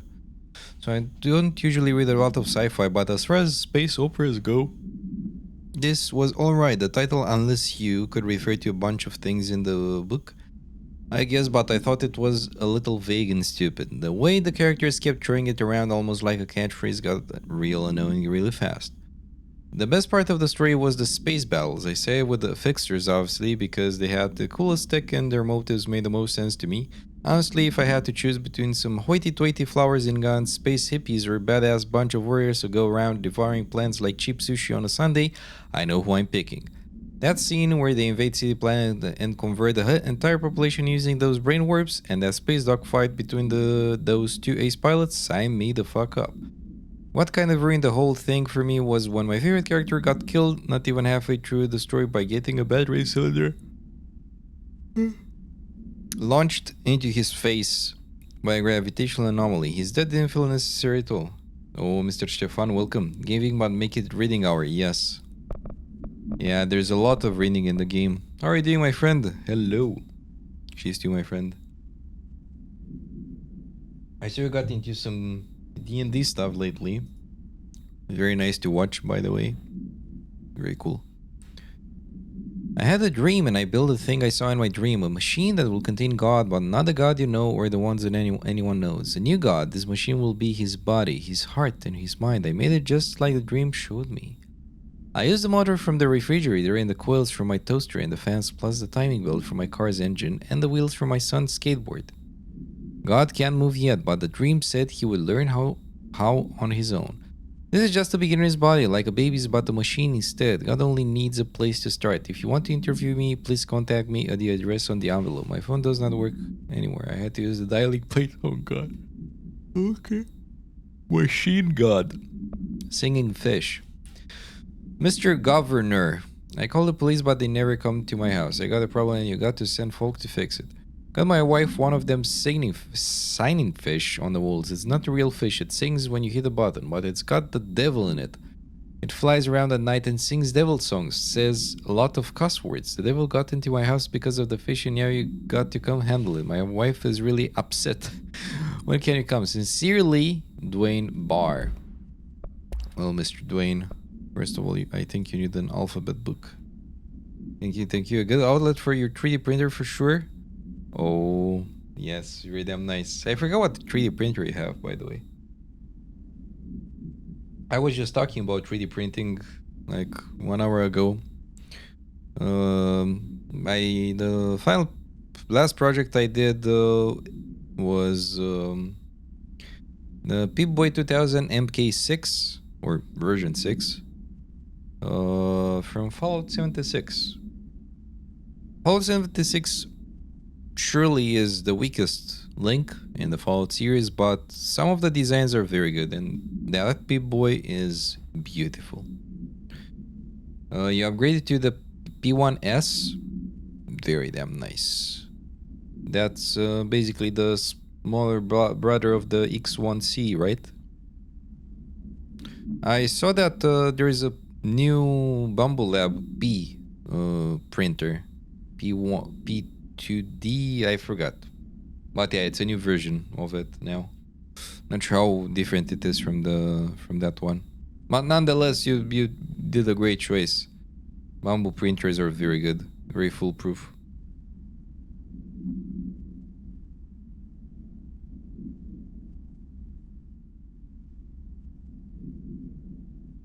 Let's see. Object should be inaccessible for use except to the director. Object is a 1968 era red bakelite telephone. The rotary dial has been replaced with a black knob of unknown purpose. The phone waits. The object allows the director to communicate with the board. If used by anyone other than the director, the object will cause lethal. See Dr. Darnell presentation. The object is currently bound to the director trench. The object spontaneously manifested in the director's office, placed on a desk. Director Northmore was the first known Bureau agent to use it. A battery of tests were run on the object, including but its origin remain unknown. But a summary. A space of disappearances was traced to a home in the city of Butt, where Bureau agents discovered a translocative light switch cord. Bureau agents arrived at the home of a local celebrity located at, which had been connected to a total of disappearances in the area. Agents found no one inside. While searching a closet, an agent pulled the light switch cord and disappeared from view. Another agent was selected to pull the cord in order to replicate the event. He disappeared as well. Both agents were discovered by the old house some days later, found in a sealed room by rangers exploring a new area of the house. The light switch cord in Butt's room, Holmes' closet disappeared during this incident. Havana summary. An auditory event occurred at the United States Embassy in Havana, injuring the majority of diplomatic staff stationed there. Many deaths were reported and the outgoing information has been managed. Bureau agents arrived at the embassy on the same day as the event was reported through federal channels, but were too late to witness the AWE, which is reported to have been something. Staff experienced sudden intense vibrations and noise accompanied by an intense pressure in the ears. This lasted for something minutes. No visual phenomena was witnessed. The scene was cordoned off and the embassy staff were transported to the continental US. After Formula I.9 was recited in the vicinity, a single cowboy boot began to vibrate, identifying it as an altered item. The item was contained and brought to the Bureau for examination. Okay. Research. Oh, we have a lot to read. P2S, H2D, no matter. You have no money, only tears when you look at the price tag. Yeah, they're pretty expensive. Yeah, P2S. Yeah, that's a new one. Yeah. What do you print lately? I assume you terrain, miniatures. All on errand was a strong campaign and perfectly executed, Tomasi. Okay. Online security log. Bill Everett, custodian. Carol Bishop. And Director Trench. Hey, Breach. Last month, our on-site server experienced an intrusion by unauthorized users. After a thorough investigation, it was confirmed that the users only accessed the video file, which contained portions of various Dr. Darling presentations. Investigators were able to track the users through their IP addresses. Okay, these are in breach of Bureau Code 91 and have been placed under surveillance by our external investigation team. Okay. It's elevated. Agents display abilities similar to telekinetic competencies observed in Bureau Paratiliterians. Some professionals charge the targets while others launch objects at them. Telekinetic attacks have been effective against the Hiss Elevated due to their own talent in the area. They do not use any weaponry except their own paranatural capabilities. Some Hiss Elevated has been seen levitating while strapped into chairs. This is likely the result of individuals being corrupted while undergoing cognitive recording in parapsychology. How are they able to use paranatural abilities? It's possible that these individuals were bound to objects of power prior to corruption. It's also worth considering that the Hiss resonance can identify and express latent paranatural ability in the individual it corrupts. Demolition expert. The Bureau will only allow certain highly trained individuals to handle volatile materials and weaponry. Our demolition experts are instructed in the use of explosives in dimensions with distinct physical laws, making them important assets for engineering work as well as combat situations. His demolition experts are the only observed Hiss variations to wield a specialty build rocket-propelled grenade that is designed to identify and track entities once fired, making them a threat whose termination should be prioritized in combat scenarios. I find remarkable that the Hiss restrict usage of this weapon to the Bureau personnel who trained specifically for its use. What does this tell us about its behavior? Can it not pass along new information to corrupted entities? Still too many unknowns. Hiss barrier. The Hiss resonance field is a physical impediment that is difficult to define. Hiss barriers appear as ways to impede escape or access by Bureau personnel. Two methods have been discovered for lowering them. One, destroy the multiple concentrated resonance sources found in the vicinity, or two, destroy the Hiss entities in the area. The resonance fields seem to require support for their size and density from other non-connected sources of Hiss resonance. Without the ability to draw from the sources, the barrier will fall. Does an inactive structure made of Hiss resonance qualify as a conscious being? Does the distinction make any difference when considering the Hiss? What does the very act of building walls to prevent our movement tell us about the Hiss? To what degree is it watching and planning? Okay, well, enough reading. Golden Bone, hello my friend and welcome. Hello.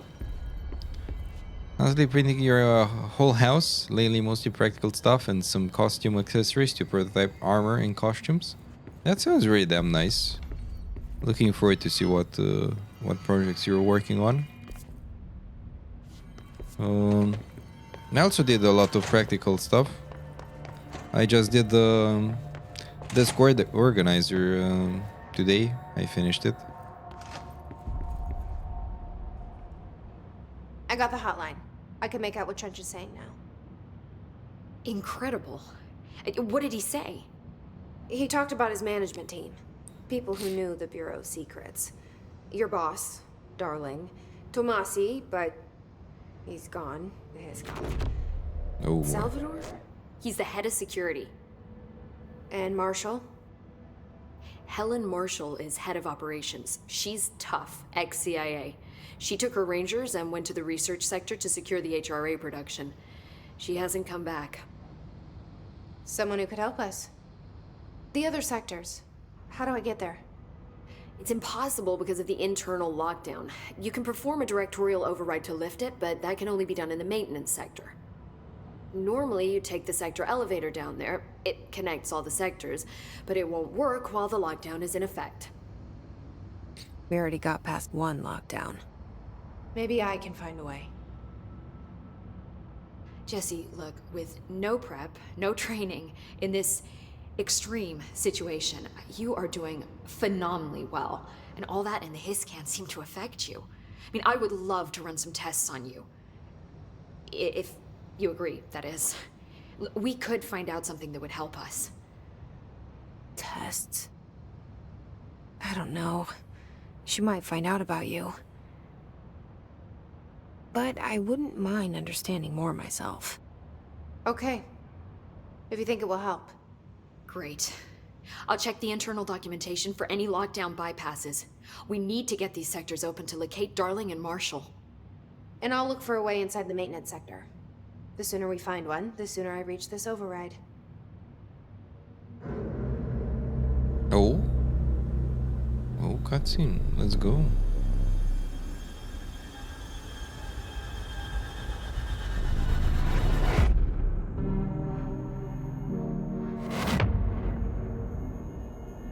FBC, Federal Bureau of Control.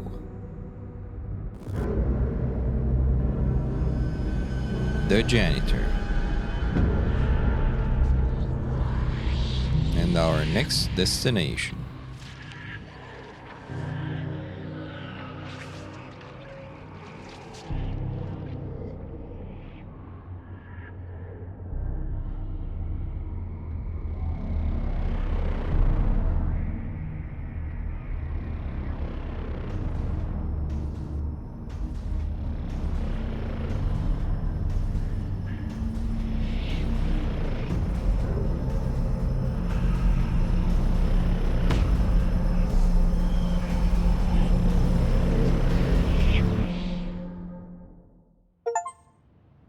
There we go.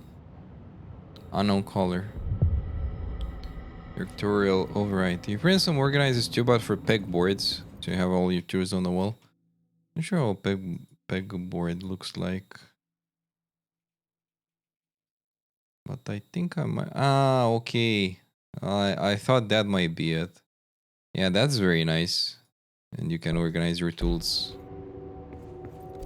way better if you have something like a mini workshop, or you're I don't know, workshop corner in a room.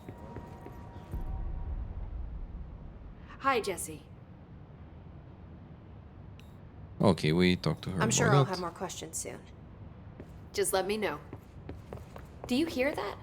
Someone's singing. Singing? Where's it coming from? Sounds like it's coming from the elevator. They say the new director can launch objects up to 20 feet. Bullshit. We've never recorded any distance over 5. Obviously, you never read the P6 data.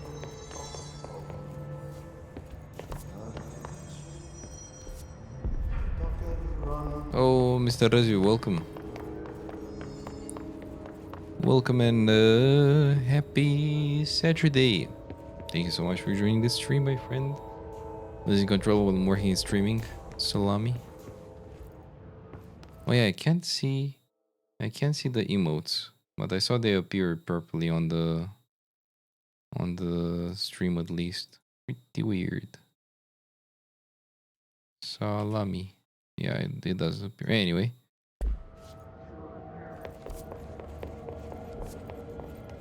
I want to eat some salami now. I'm gonna make a sandwich later. How come no one's taking charge? Oh, it's her payback. Welcome. Hello, my friend. How's RuneScape treating you? Wait, RuneScape? I forgot what you play. But I knew you were playing some. Oh yeah, RuneScape, yeah. Meet me in Domain de Nanos. Making progress? Yes. Executive sector. Maintenance sector access corridor. Let's like I go. said before, the janitor is a friendly face. I'm not so sure.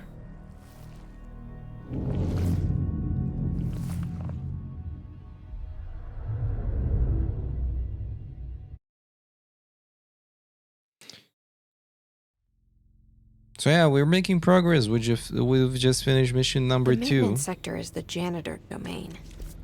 If I can find Ahti here, he can help me reach the override. We gained some Maybe powers. it was you who got me into the oldest house with the lockdown. Look at that. Maybe it was Ahti. It felt like he made the elevator appear that took me to Trench's office.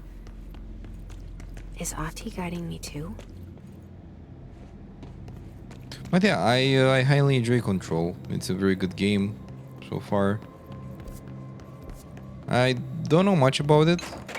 Mysterious story, though more or less I understood what's the big idea about, unless there's a big plot twist in the story. The directorial override is right there, in the control room. How do we get there? Good question.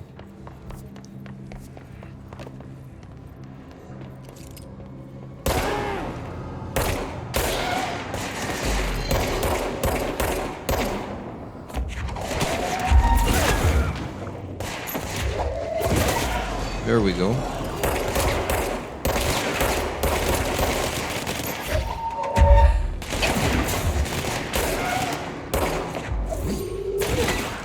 Nice. I love doing that.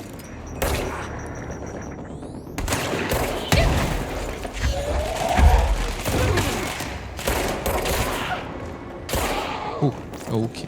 There we go. Not sure how combat focuses the game,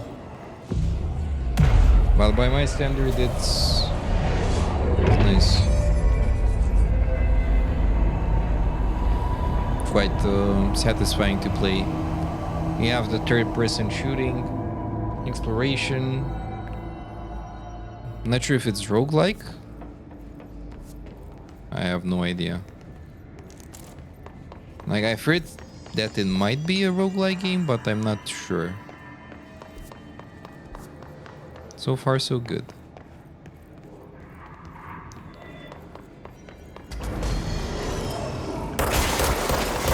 I like the fact that you can interact with a lot of items. The game looks very good. It works very good. I had no performance issues. And everything is maxed out.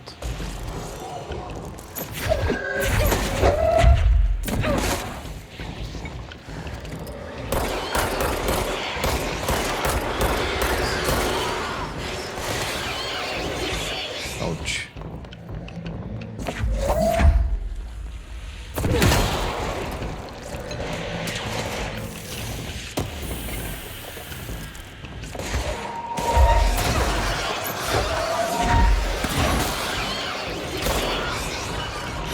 There we go.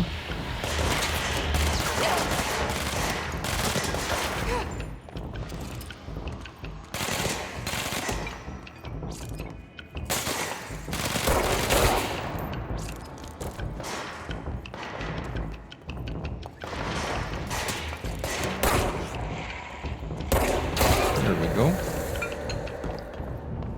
Now, as the world isn't randomized, then you're not meant to die and start over again. Ah, okay, so it's not roguelike. Okay, action RPGs. Hey, Beardo, hello, my friend, and happy Saturday. Thanks so much for joining the stream. Hope you're doing good.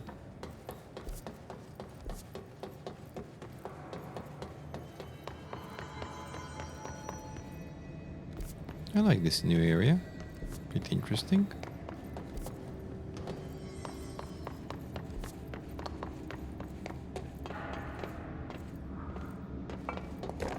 Through here. Yep. What's down that way?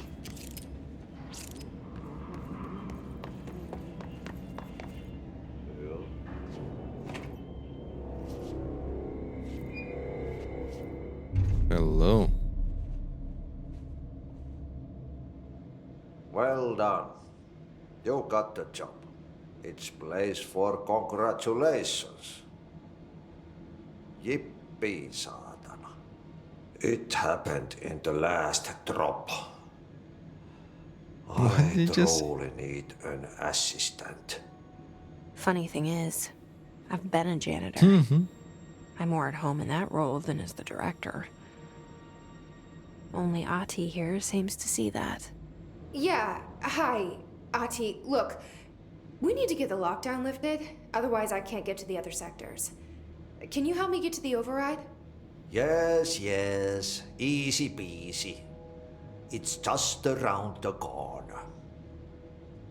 But first, we need to get you working. Very small, couple of hours job.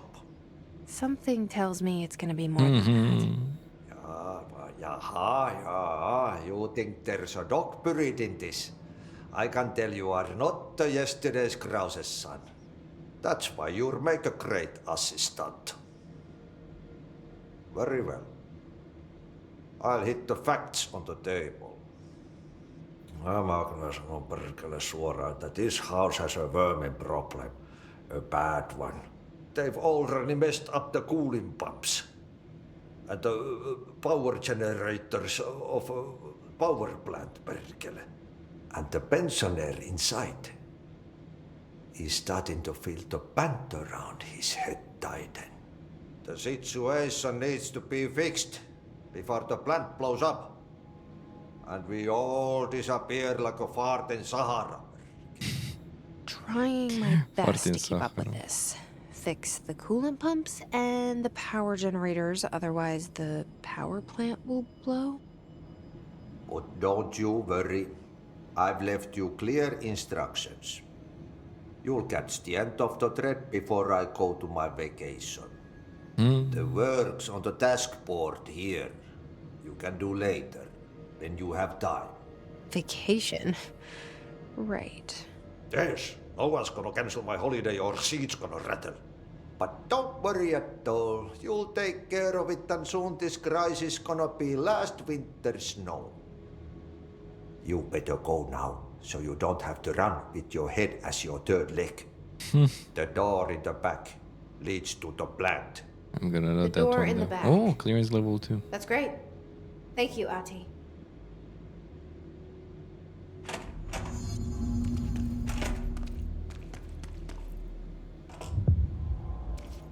Yep. New mission. The trash. Collectibles online.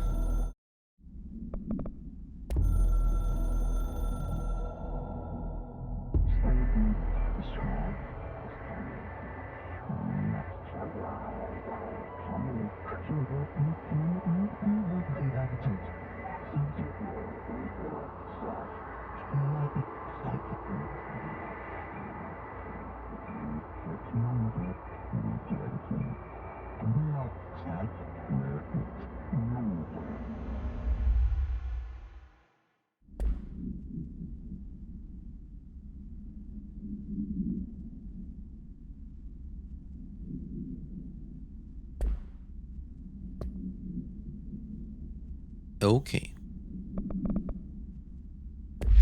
Throw it in the fire. Burn it all. What do we have here? Oh. Nice. We have some resources.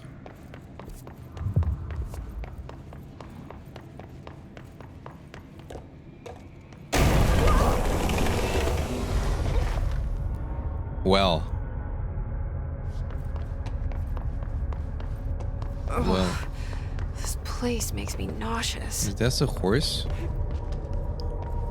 An object of power. How do you think it got down here? Oh. A carousel horse. Yes. Why is kid stuff always so creepy?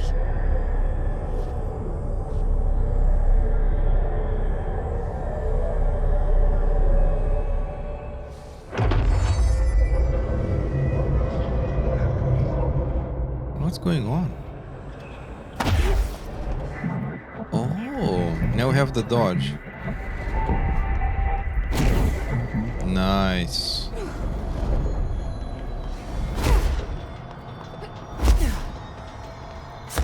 Nice. I love this.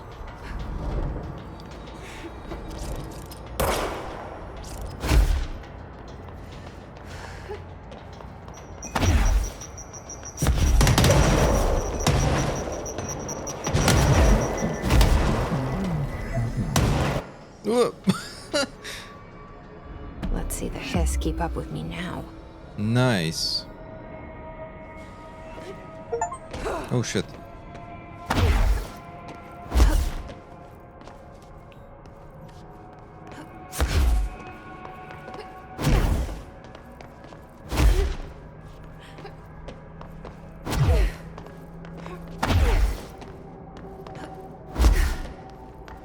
I can't see anything.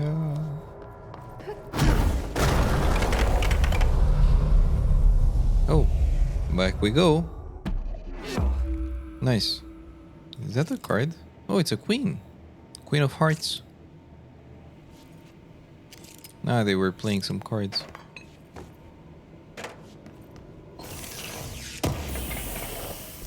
Okay, so I guess I did that mission now. Mary Chase, yeah. There is another object of power. Merry-go-round horse. Below the break room, she cleanses the merry-go-round horse and gains the evade ability, the power to rapidly dash short distances. Yeah, that's very damn nice. And I want to do the other mission as well. Yes, this one. Tracy helps Satty by burning trash piled around the furnace in the maintenance sector. Yeah, let's do that. Oh, my readiness. I know, my friend. That was tough.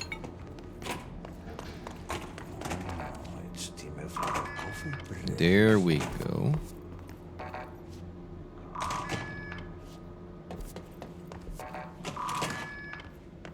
There we go. And then we have the shortcuts. Okay, so what happens again if that thing blows up? Power. Explosion. Too much. Director's duty.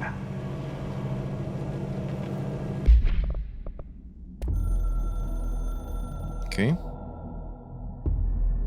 Northmoor was director before me. I never wanted his job. I never wanted power. I purposefully avoided it. Didn't trust it. Didn't want to rely on it. Northmoor was all about power. A man like an explosion, hungry for authority, for order, for more, until it was too much. I had to find a solution in the end. Contain the situation. Northmoor never liked me, but he went along with it, to his credit. He didn't really have a choice. I suppose at the end of the day, a director's most basic duty is to keep the lights on. Here's to you, Northmoor. There were no prime candidates waiting in the wings, but I was there. Had been the whole time, keeping my head down, working my ass off. I had nothing to lose. I picked up the gun almost on a dare.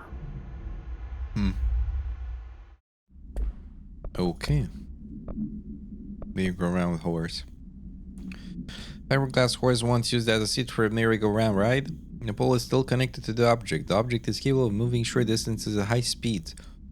This can be quite dangerous when something obstructs its path. The object currently bound by... An object was discovered at the site of an abandoned amusement park. Okay. Too many parts are missing to actually read it properly.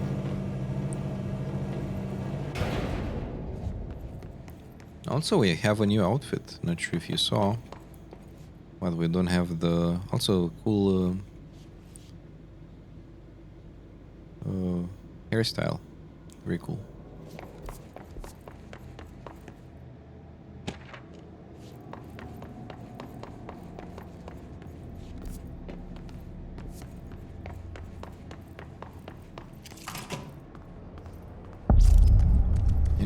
NSC power plant. Oh, that's Dangerous big. Out here, lady. Go see Chief Arishi. He's just inside. He'll help you. Claim control point. Cleanse 5 control points. Ritualistic thinking.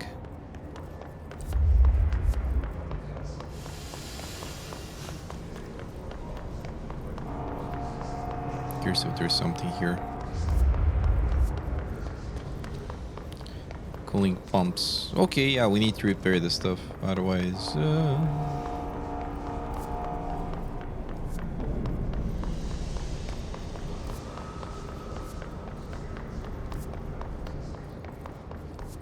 otherwise it can go badly.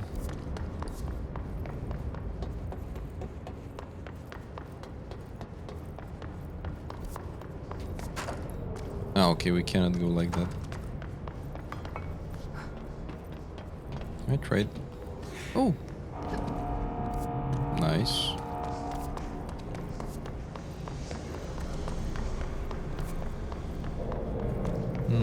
Yeah, I'm not sure how to get there. Maybe we need to do first the main mission. Yeah, this one. Directorial over. Ah, it doesn't even show me the stuff.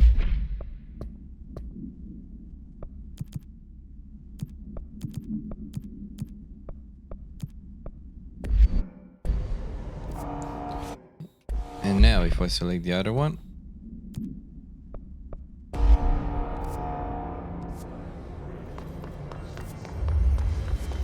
Okay, it's here. So I guess we need to go up somehow.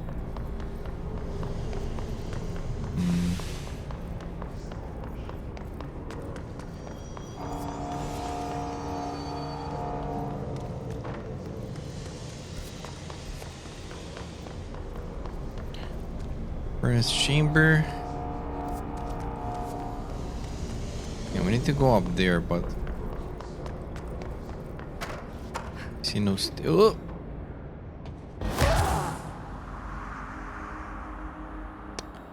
Oops, I see no stairs.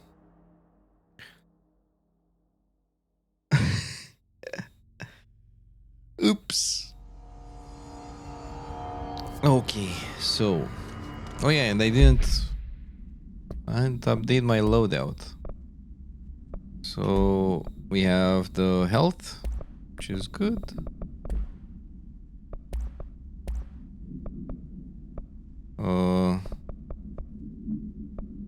Reload speed, energy gain from headshots, damage against armor. I think reload speed is pretty useful. Personal mods.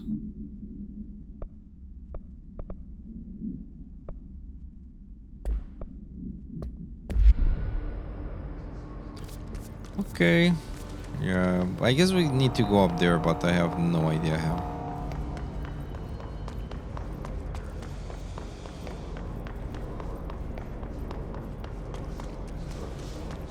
I guess there should be a something. It's like stairs, something, but I see nothing. From there? Yeah, I guess from there you can go. And to go on that, on these, yeah. Yeah, I'll see. Till then, maybe we can do the other one. Yeah, the other mission. In this one. Oh shit.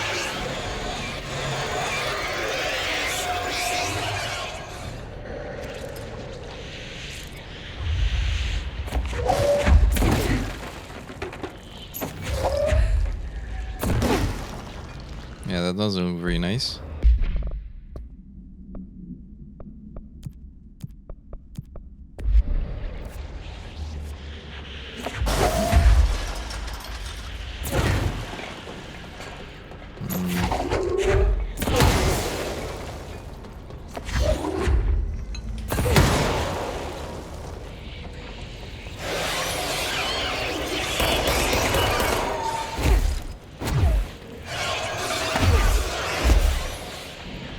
I guess it doesn't work like that. Then how the hell?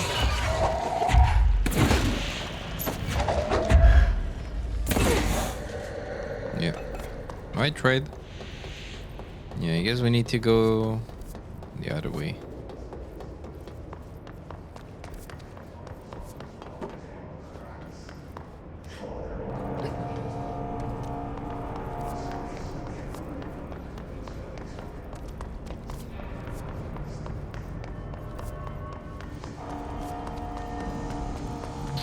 Through here we go?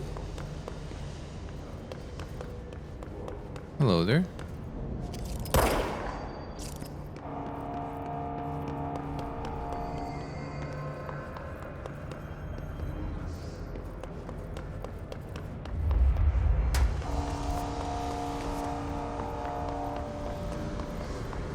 First asking questions, never. Exactly. Exactly.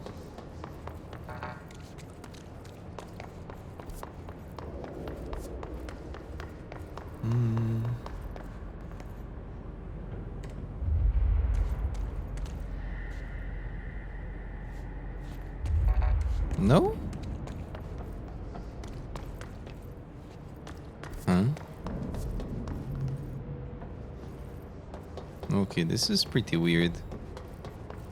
Like, why could I interact with that one? Yeah.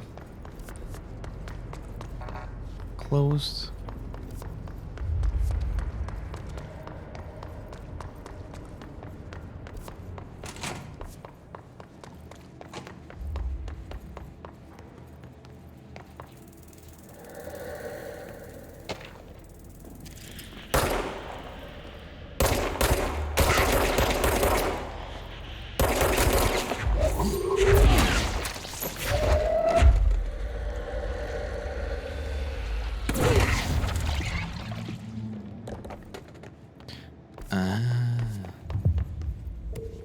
A good defense.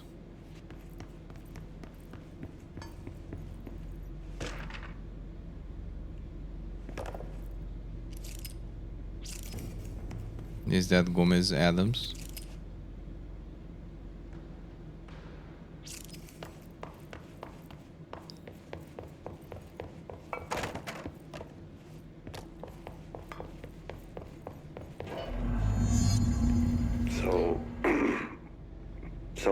I just read this. Welcome to the Ranger Field Training course. The course must be completed in the specified amount of time. When you're ready to start, press the button. Is that all, or?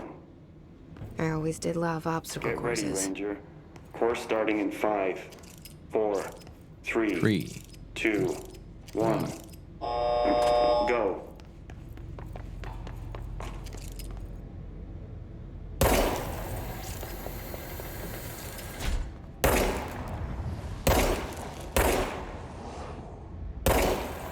"45 seconds remaining.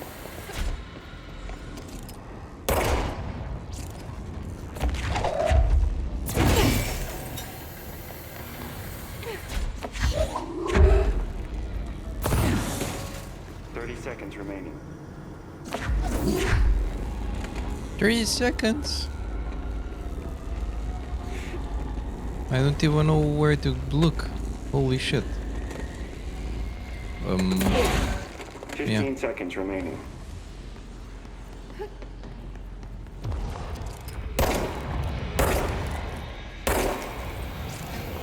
Five seconds remaining.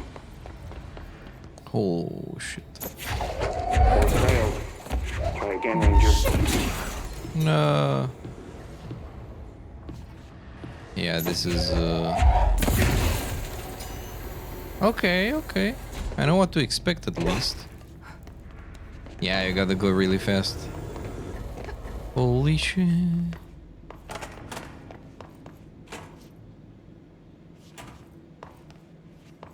Well, let's try again. Get ready, Ranger. Course starting in 5, 4, 3, 2, 1. Go.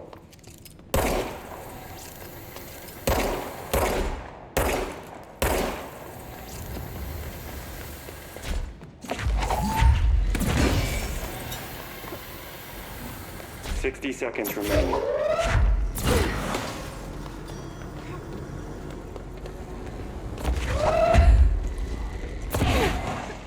machine. Ah, goddamn. 30 seconds remaining. No.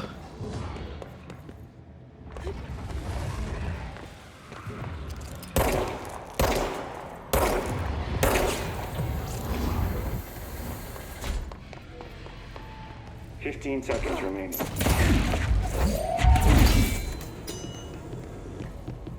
Ta. 5 seconds remaining. Ooh. Course failed. No. So close. Okay. Get ready, Ranger. She's angry. Course starting in 5, 4, 3. Yeah. 2. I had those two retreat bad jumps. That was the failing point. –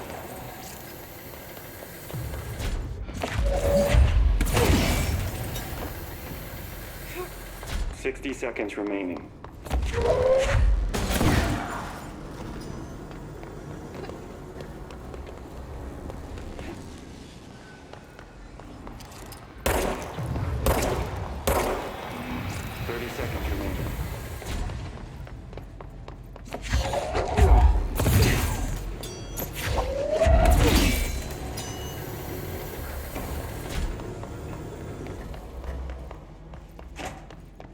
Seconds remaining. Course complete. Congratulations, Rainer. Guessing this isn't usually part of the course. Oh. I need to hit it harder to break that shield. It's protecting itself.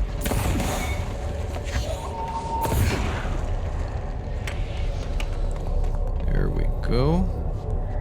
What is that? Oh, that's a safe.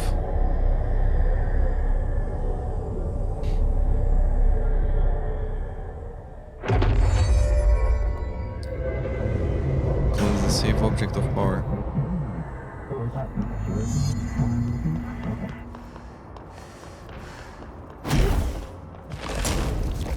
Oh.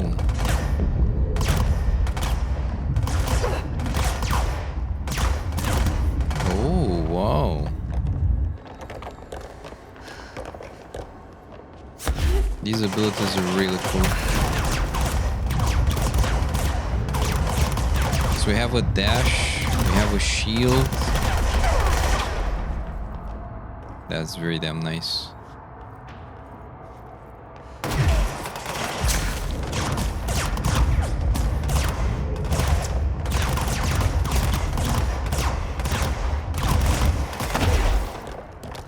Very nice. I love it.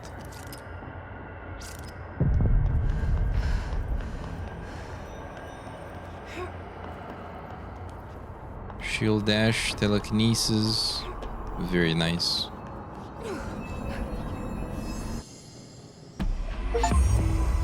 Obtain the shield ability, a good defense. Nice. Time to have a shield. Let's see.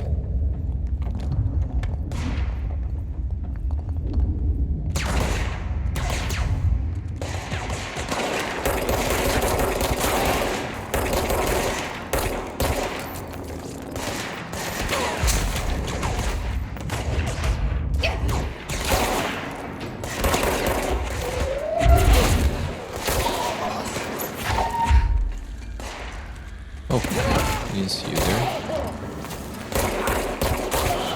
Nice. There we go. Nice. Oh, documents. Ouch.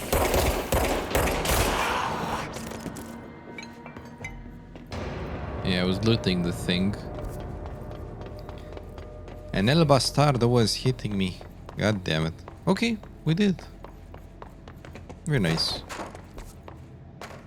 I didn't expect to get the new ability from here. Can we do it again? No. That was very nice.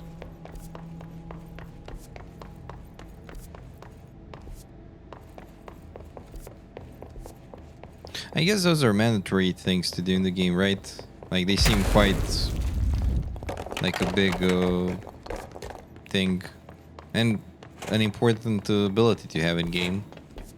Since I guess some enemies can get the counter it quite easily with that.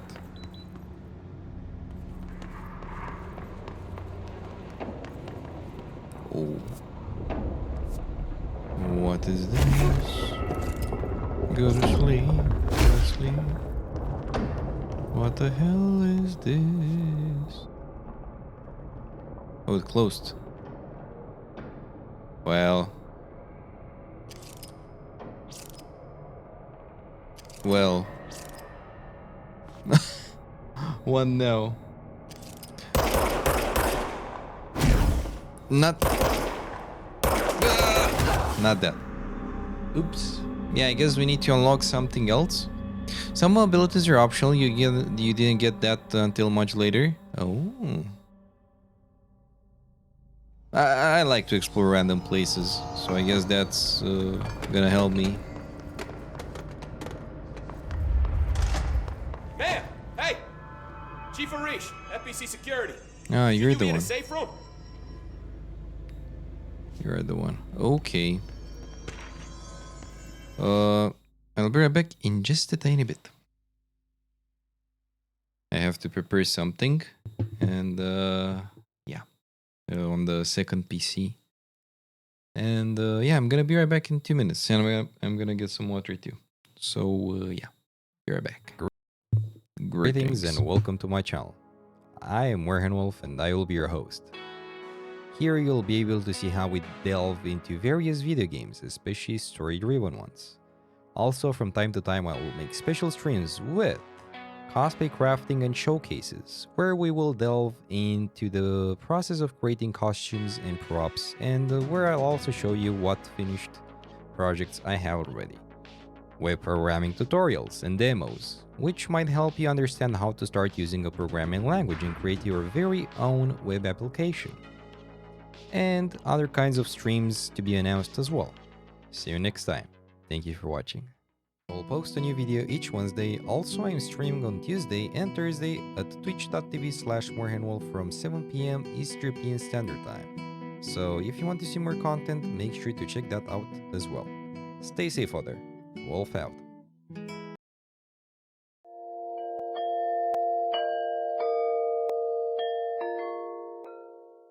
Greetings everyone and welcome. Today I will tell you the story of Star Wars 1, one of my all-time favorite games.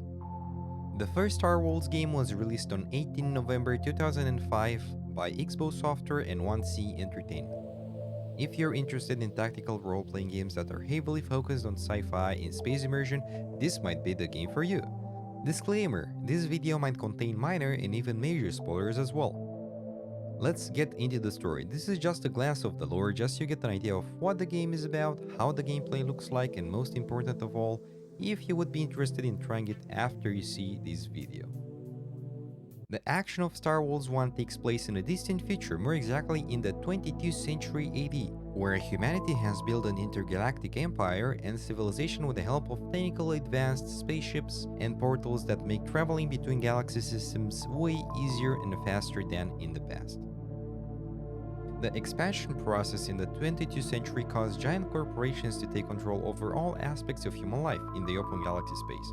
This fact led to the breakup of democracy. The ex-rulers, to re-establish their power, the political system had to return to monarchism. Space expansion raised borders of past civilizations, and now, after lots of local clashes, the Empire rules humanity.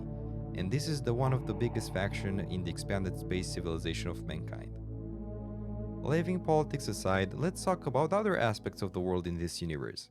The economics of the Empire is under the total control of 3 giant corporations, which are the USS, Inoco, and Triad. These groups have nearly 99% control of all production facilities, and each one has its specialization where it's most powerful. The USS is based on mass production, huge plants, plentiful mining, and refinery stations. They have first generation and second generation fighters. The Inoko have their focus on high technology, including the latest and most advanced scientific researches, as well for practical technologies which include weapons, craft systems, and the technologically advanced spaceships they produce, which only they have access to, and well, the black market, but I will tell you more about that a bit later. Also, their bodyguards usually use second and third generation fighters, which are really strong. The Triads are implicated in the shady business, smuggling, and corrupted political systems. They're not very expanded like the other two, but this one has the same strength in another manner. They don't focus on technology or refineries, but on corrupting influence and illegalities. They usually use third generation, second generation, and sometimes even third generation fighters. So, long story short, humans have divided into multiple factions. The biggest one is the Empire, which was created initially by the Emperor, and the other ones are the three big corporations I mentioned before. There are other minor factions besides the one I mentioned before, and those are the pirates. Those are the most common criminals, smugglers, and old-time thugs, which want to gain money and power through brute force and shady businesses. They mostly use third-generation fighters. Some of them have second-generation fighters as well, but with not so advanced weaponry. The patrol. This is more or less the space police, which supports the Imperial Navy to ensure that the Empire is well protected by criminals and other dangers. They don't have high-end ships, sadly. They use first-generation and second-generation fighters. The Navy. Those are the Imperial Navy, which is the main military power that sustains the Empire's peace and order. They use second-generation and third-generation ships, but some of them are still not strong enough like the ones Inoko have up their sleeve. The Berserks. Now here it gets interesting. The Inoko tried to create a very advanced AI, and they managed to do that. After a while, one day, the AI started having their own thoughts and ideas about humanity, and those ideas weren't very nice.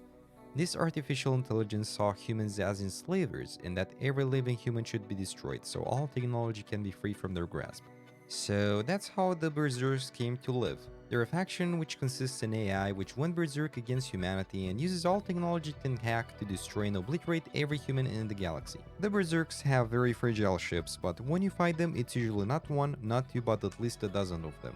And they have nothing to lose, so the ones fighting this enemy must be very careful. The ships that they use can't enter a specific category, but I think that their ships cover all three generation ships of the humans. The Aliens. We don't know much about them, at least in this game. In the next games, we have the pleasure to see more about them. For now, all we know is that they're very aggressive against any living human, and that they're way more advanced technologically than any human civilization. Their spaceships are very strong and have specific strengths, like very strong shields and ultra-fast laser blasters for their spaceships. The Precursors, which are a very old race of alien humanoids who used to roam the galaxies where humans now established their civilization. Not many things are known about them, sadly, but they are also way more advanced technological than anything a human ever created before. They have very powerful and resistant ships and one of the most important weapons, which is the spaceship called the Starhammer, which can destroy whole galaxies. Getting back to the main world lore, none of the corporations can achieve dominance because of its business competition. Meanwhile, monopolization leads to the constant obstacle to the living standard. And even more, the political crisis caused by the confrontation of political and economic powers threatens to turn into a gigantic civil war. Do you remember that I've mentioned the black market? Well, this organization is all about smuggled expensive merchandise, from spaceships to weapons of all kinds. Only a few people have access to this market, and one of them is Ace, and another important mention is the Red Corsair, which I will describe in more detail in a few seconds. This is the world the action in Star Wars happens to get an idea of how the environment looks like and what to expect from it. Now that we've finished with the world presentation, let's get to our hero story. The story begins when the protagonist is in the process of transporting an unknown cargo to the station Coriolis, in the Proserpine system, which happens to be in the Phoenix sector on the date of 21st of January, year 2226. The game doesn't give us many details about this, but all we see from the opening cutscene is that he's attacked by space pirates that are led by the Red Corsair, which is one of the most dangerous pirate captains that the world has ever known. Sadly, our hero's transport ship is destroyed by a homing missile sent by the pirate captain, and he was able to survive with an escape pod. Eventually, our hero managed to reestablish his finances, and as we see in the second in-game cutscene, he's talking with Ace, an ex-patrol member, which now took the path of being a mercenary along with the protagonist of our story. To make it easier, we will call the protagonist Hero, as is called in-game initially.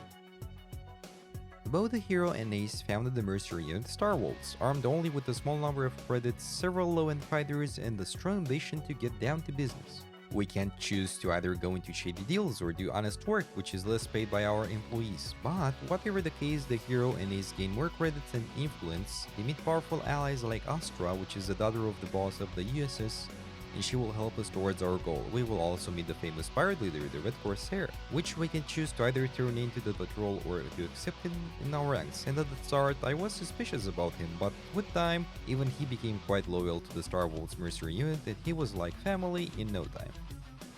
We will also meet other interesting people like Heretic, who's a treasure hunter and smuggler. He's the one who actually stole Ace's fighter in the second cutscene in the game.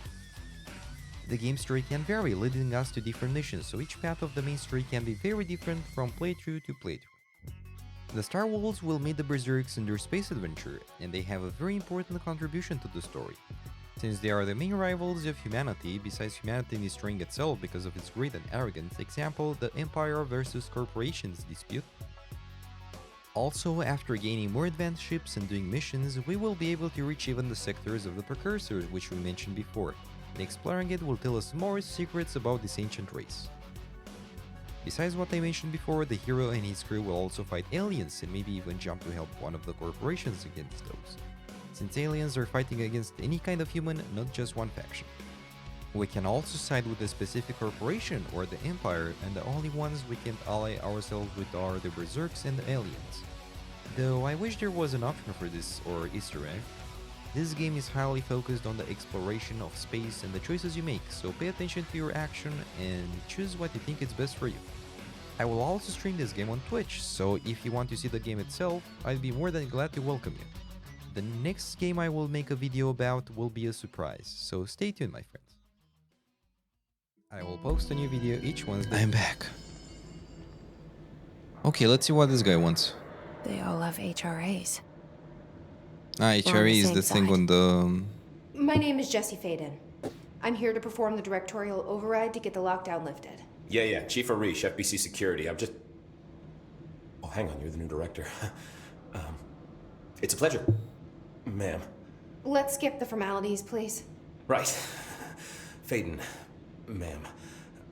Look, as you can probably tell, ma'am, it's a bit of a shit show down here. We've been holding our ground, but whatever's gotten into our buddies has them wrecking the coolant pumps and the power converters.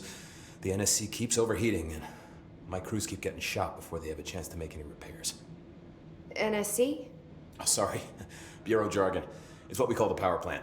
You know, the big rumbling metal thing? Oh, nuclear Salvador, head of security, something. asked me to protect it in case of an attack. See, what's inside is dangerous. Dr. Darling seemed to know it would be a target. Darling? He's here? No, he came down a few days ago, before everything went to hell. He was out of it. Smelled like a bar mat. He was ranting about vulnerabilities and how he only had one large-scale HRA, but that he needed it somewhere else. Still, at least he gave us these personal HRAs before he left. Hey, did I mention that he was tearing his clothes off? Crazy dude.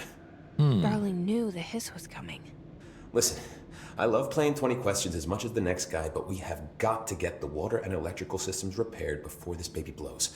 I'll have my guys unlock the doors out of here for you. I'll take care of it. You stay and keep the hiss away from the plant if you can. The hiss? That's what we're calling him? Oh, that's catchy.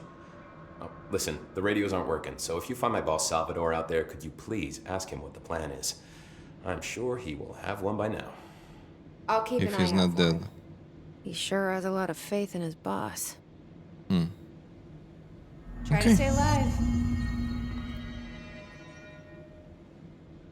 When the converters and coolant pumps are working again, we should be able to get help.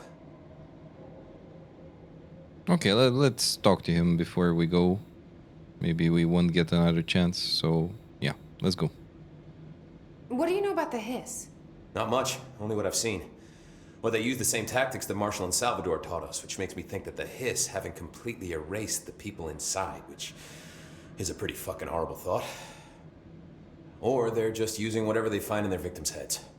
In any case, They are really eager to get inside the power plant. Why do you think that is? Shit, I don't know. They want to make my life harder? What do you do here, Arish? Security chief of the maintenance sector. I make sure all the weird shit down here doesn't bother the maintenance crews. Learned everything I know from Salvador. The best security agent this bureau has ever seen. And you like your job? I love it. You know, everyone thinks that maintenance is the lowest rung on the ladder just because we fix pipes instead of writing memos, but I gotta be honest. These are the bravest people in the goddamn building. I'm proud to work with them. I've done a few odd jobs with these kind of folks. They say what they mean. I like that.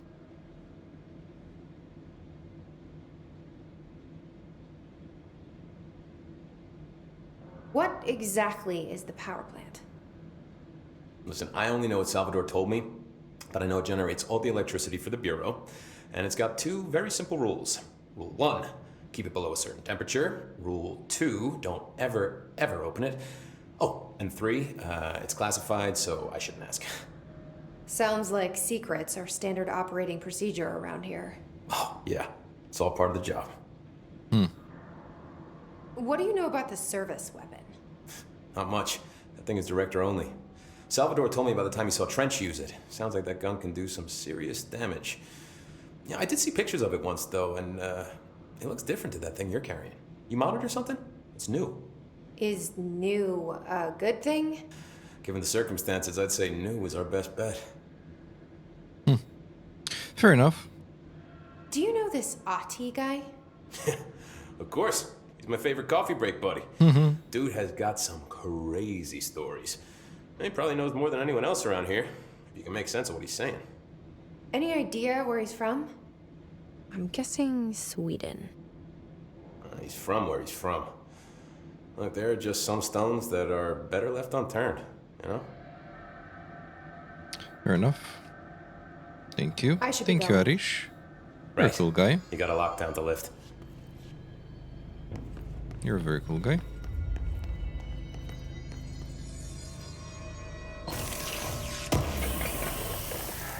I'm curious what we can do with how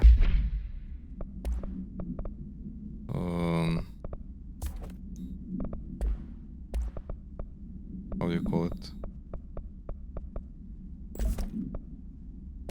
Not explicitly with the weapon mods, but how we can upgrade, like how we can use the currency here.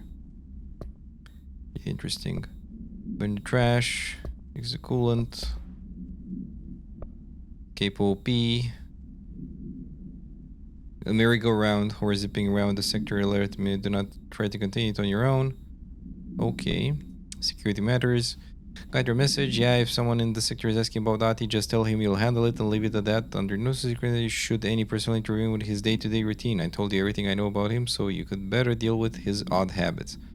Why yes, it's still very much a classified matter. Also, I saw your report about the quarry worker who wandered into the Foundation. Detaining him was the right move. We'll figure out what he saw before we decide on next step. Cheers, Lynn. P.S. In case you hadn't noticed, something's up between Trench and Darling. I know this isn't your strong suit, but try your best to stay out of it. I like to file a formal complaint. The unauthorized use of my voice in a state of quality that I did not agree on. The fact that they were planning to use material from what I thought was a rehearsal was not communicated to me at all. I mean, I would have disallowed the use of these recordings. I want to use the Ranger Field Training Course recording answer to hold immediately. I will not stand for this humiliation among my peers. I will go to HR with this if necessary. Okay. Plastic-free procedures. Item must be contained within a soundproof cell. A holiday ceremony is brand white plastic tree with green plastic stand. The item repeats words and phrases spoken within range of something feet, always in a tone below something hurts. This verbal mimicry has profoundly distressing effects on the individual it is copying. The item was taken from the Canadian research station established on Ross Island in Antarctica, where it was used to celebrate the holiday season in 1979. Solar radiation damaged the radio, severing the base's only means of communication with the world. After the frozen passages opened, a military expedition visited the base to re-establish contact. They found the base's occupants in various states of madness, rambling about voices in the tree. Military personnel discovered they also heard the tree speaking. After locking the item in a supply crate, they brought it back to the mainland, at which point the Bureau intervene. Threshold.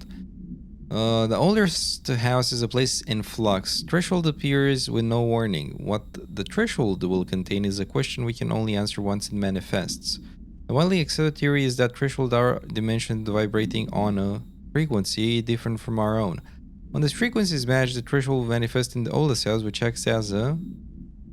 others theorize thresholds are parallel universes or possibly our own reality at different points in time. Some believe our collection of altered materials affect the house or attracts the thresholds. We do know for certain that thresholds are not permanent. Eventually their frequency will shift. Some believe Earth itself is just another threshold connected to the oldest house, which is actually rooted in some other reality. This theory will, while impossible to disprove, causes in those who learn of it, so it is actively denied. Okay.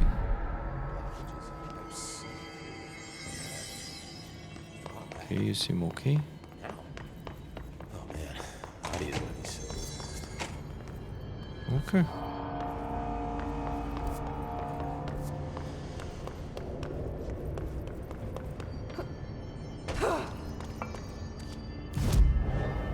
Oh, abilities, astral constructs. Oh. Oh, okay. A great grip. Source, ritual impulse, house memory, hidden trend. Shatter has high stopping power with scatter shot that devastates grouped enemies at close range. It's like a shotgun. Construct a weapon form or mod. Mods. Upgrade. Can I upgrade something?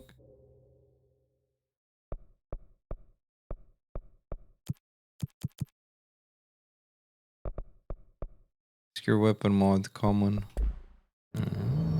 Abilities. Oh. What's this? Health. Health again.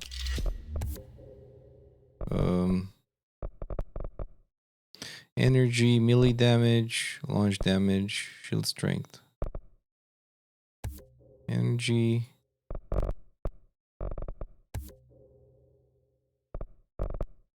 And last one.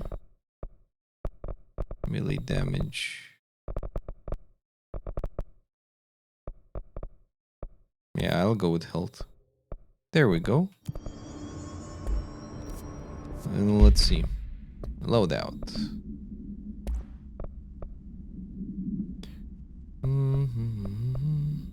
Deconstruct. Health. Health recover per element pickup.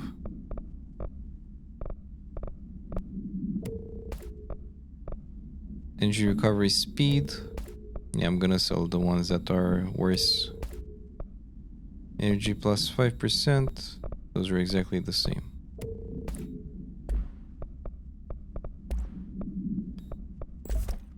Okay. Shatter. Damage against enemy armor. Projectile spread. Ammo cost per shot. Recoil.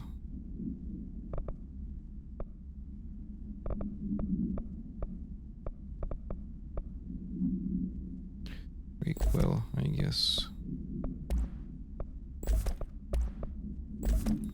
Okay, and I guess now we can Ooh.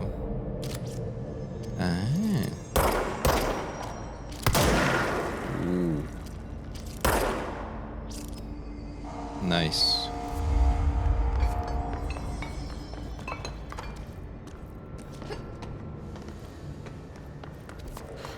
Action, some real action. Ventilation.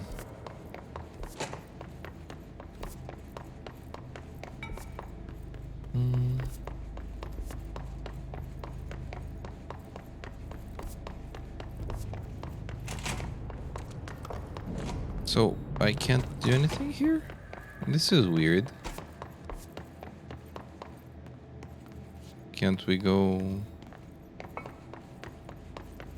Ah. There we go.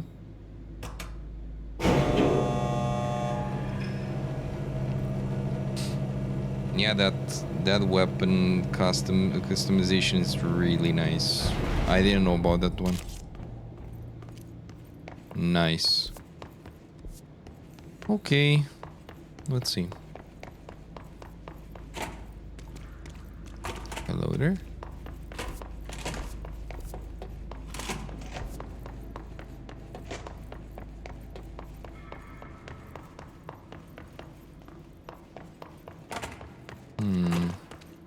Oh.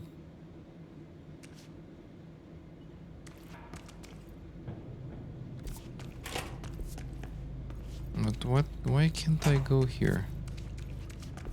It shows that there is a door, but I can't see it. Very weird.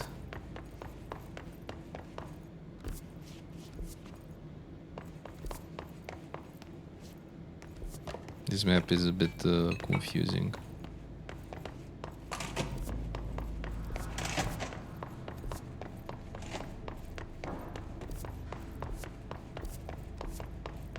Can we go there?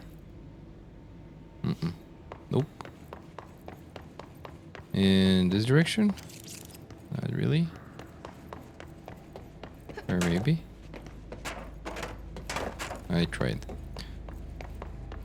Like this. Okay.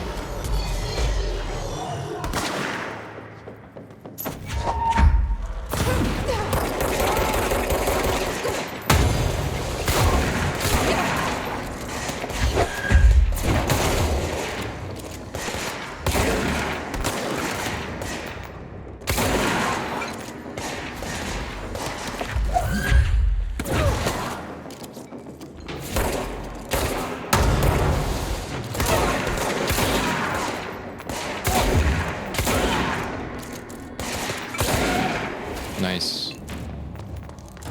Like this new mod.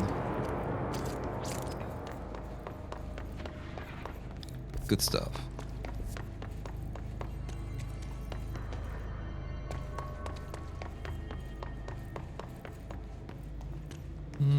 Okay, nothing there.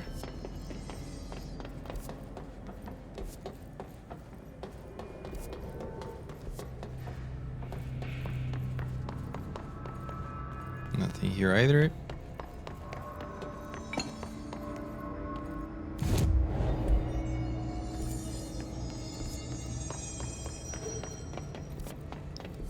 In the beginning, let's see.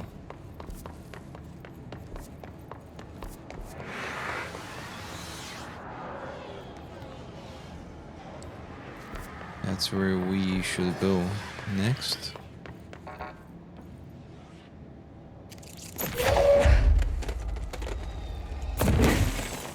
Oh yeah, we can go here too.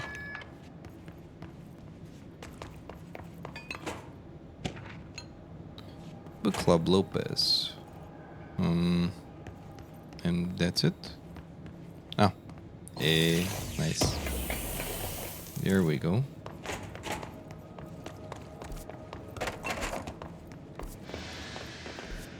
And there I don't think we have anything that new. So there are more, how do you call it? There are more maps, more levels of the old house, as they call it.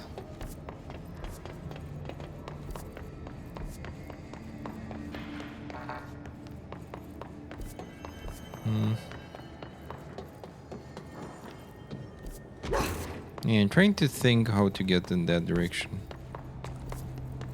At this point, I don't see much. Maybe here? Not really.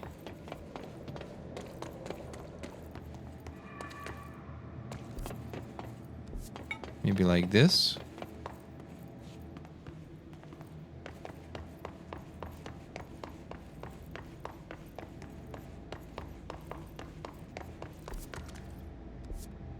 It's a big place. Yes, indeed. Yes, it is.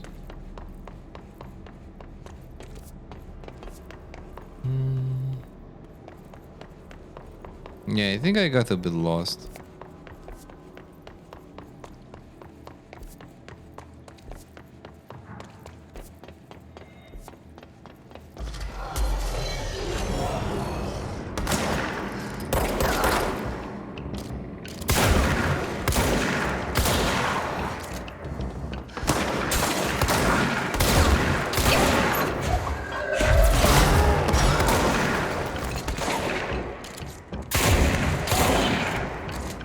There we go.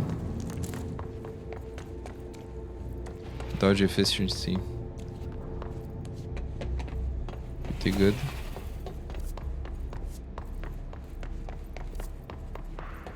Yeah, I'm trying to... I can't show you. Wait, I forgot I have this.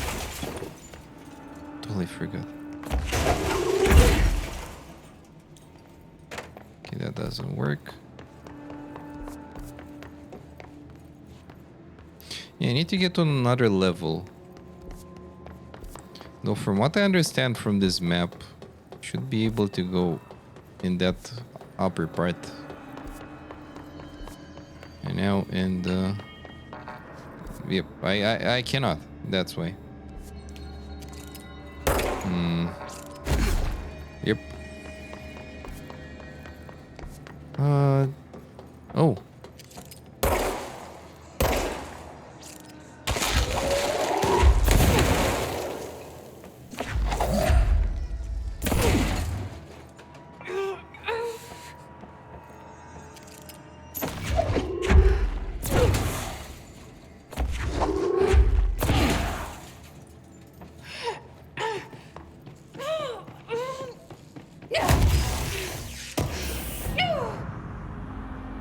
I thought maybe we can make a run for it. But that didn't work. I thought maybe we can run. And yeah.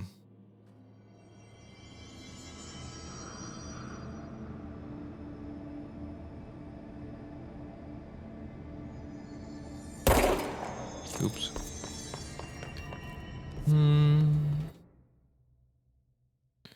Secunda. 1 second.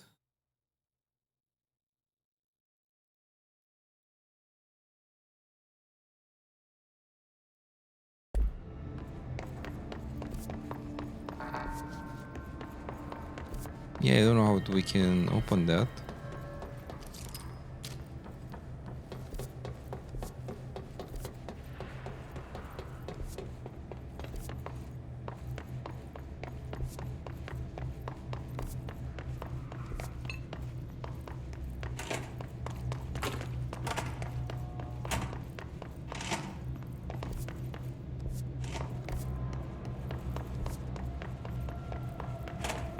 Yeah, this map is really weird.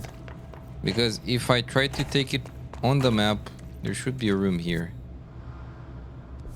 Here. Here. Exactly here. Yeah. I don't get it. So I can't go down there and neither up. Then where the hell do we go? Oh. Words.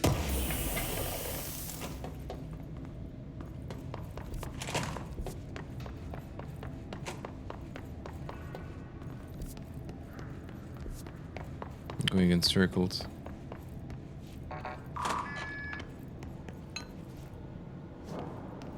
Hey, at least we found a new room.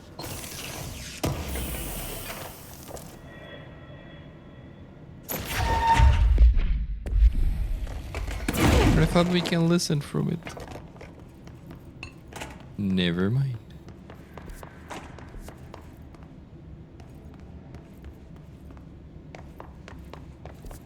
Lots of stuff gets unlocked later as you progress. It's more like a Metroidvania in that sense. That's what I wanted to say as well. I feel it's yeah, more like that.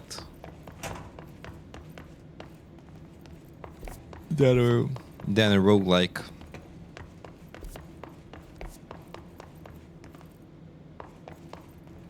Yeah, this doesn't make much sense, but yeah. I'll try to find, but the map doesn't help much. So I'm not so sure.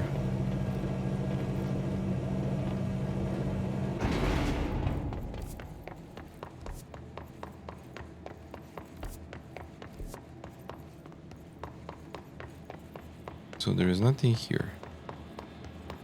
Nope. Okay. Yeah, I guess some of the doors will unlock after we beat the main boss of the area, or we'll do something else. Yeah, guess we should go in that. Oh, a shelter. Yeah, I guess we should go here, but it's also closed.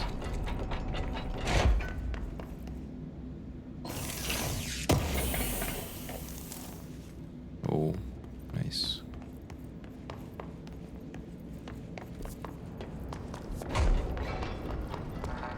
Yeah, here it's closed as well. Yeah, I don't know where to go. It's like both of the objectives seem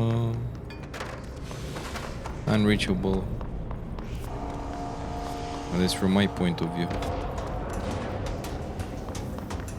But I guess we went in a good way.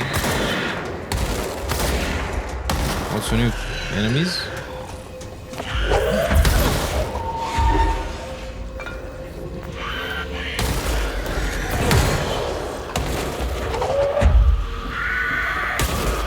Holy damn.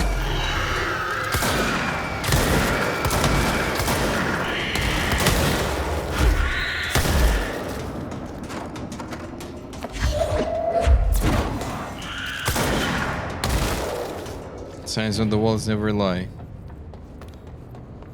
Nice. I was here before, but it was blocked.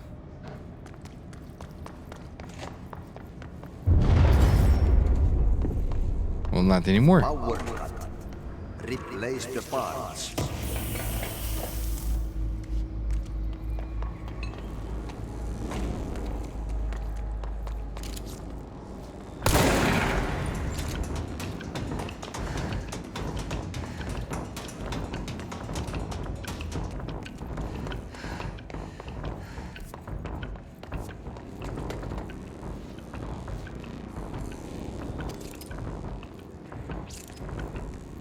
Ah.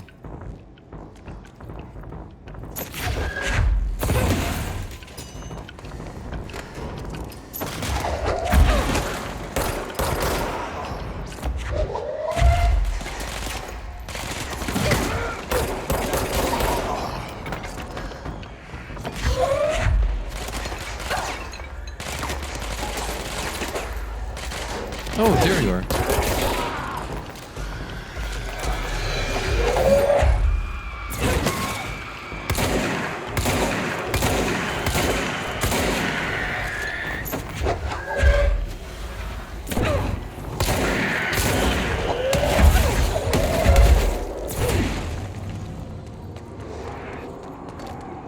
Ooh, we did it.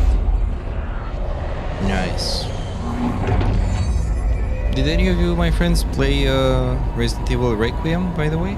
So it's quite popular. And I'm really happy it's popular, because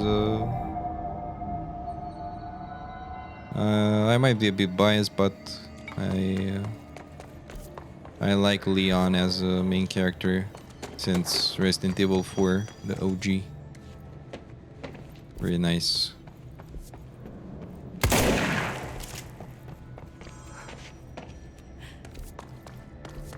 I don't even know where I should go first. Let's go here, I guess.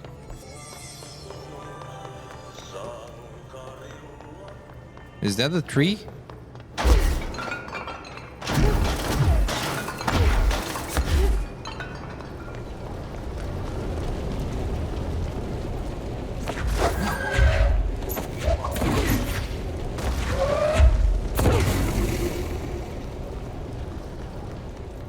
I don't know what I should do here.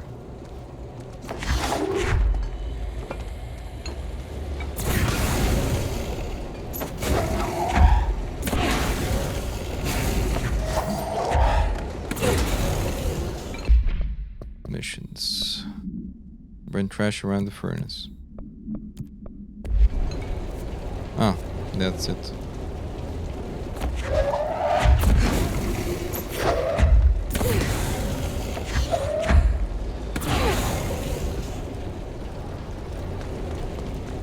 Yes, the quests. Oh.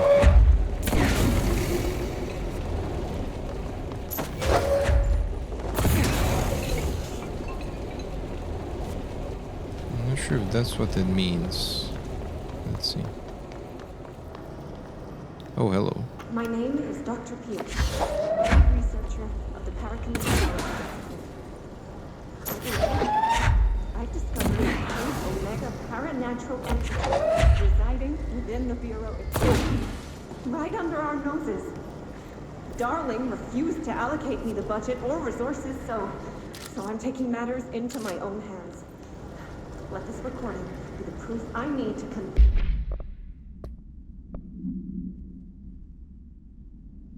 them. The furnace can speak. It's been talking to me for some time now. Listen.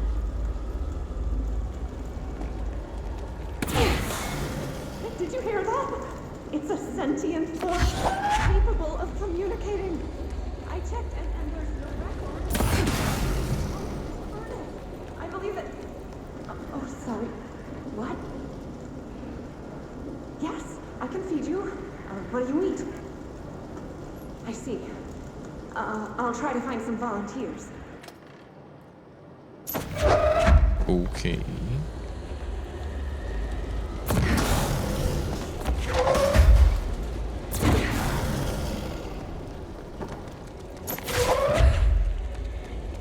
Yeah, I'm not sure what kind of trash we should throw, but I'll see. By trash, did Ahti mean barrels full of hazardous biological material? Yeah, I guess this is the one. Seems like I'm breaking Yep. some environmental regulations on waste disposal, but if that's what Ahti wants, I'll get it done. Yeah, that's the one. Most quests have progress bars that fills up as you achieve objectives. Yeah, it makes sense.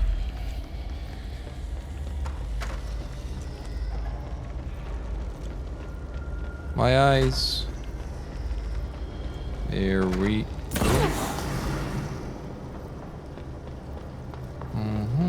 Okay. Let's see where we have some more of these. Oh. I don't think that's the one. Well, let's try. So that doesn't seem to be the one. Nope.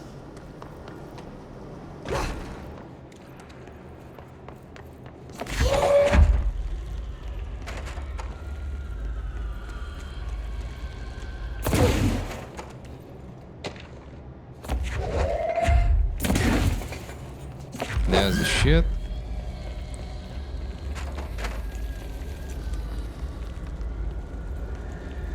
I guess we need to find like 3 more at least. Or 2.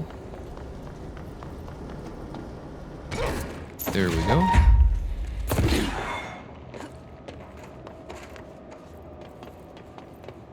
And 1 more.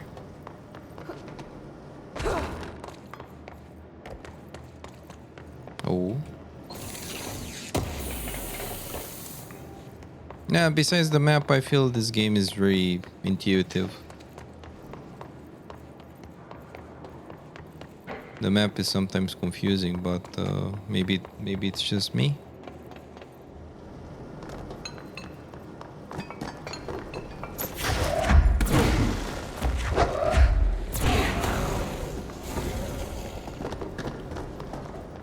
Yeah, we need a bit more.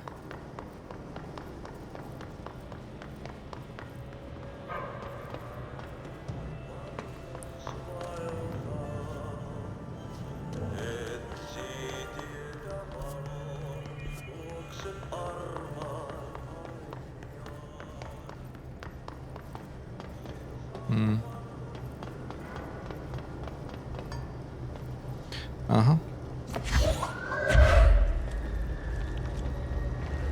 That's all of them. Nice.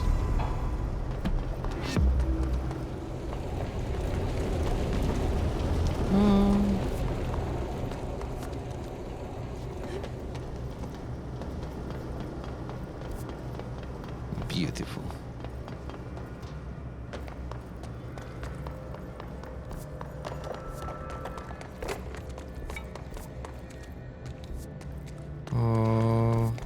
Okay, we came from there. Two ability points. Shield strength, launch damage. Yeah, I guess launch damage is good.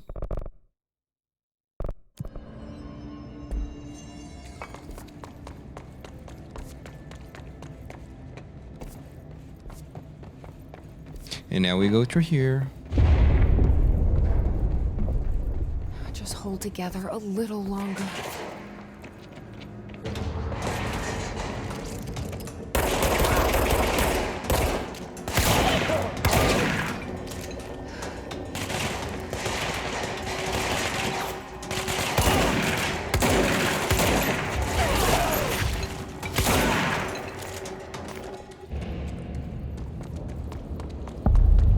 NSC coolant pumps.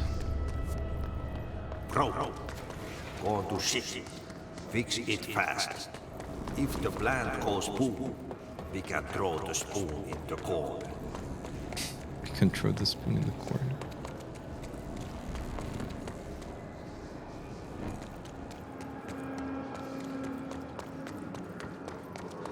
Hey, Daves, welcome. Bullet Sponge game.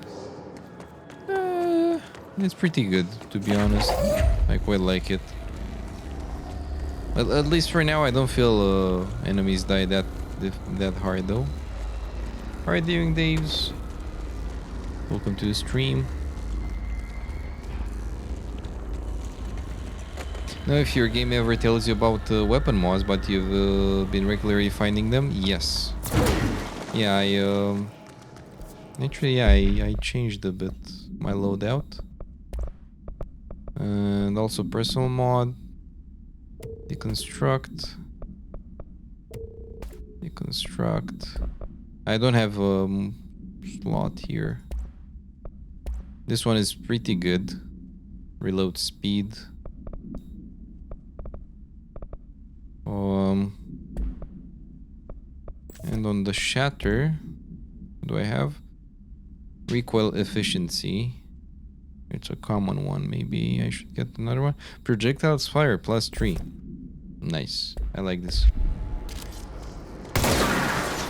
Ooh.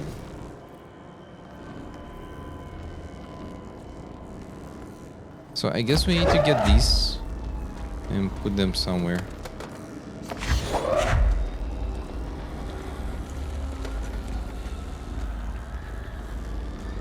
I'm trying to see where. Can I operate this thing? Nope.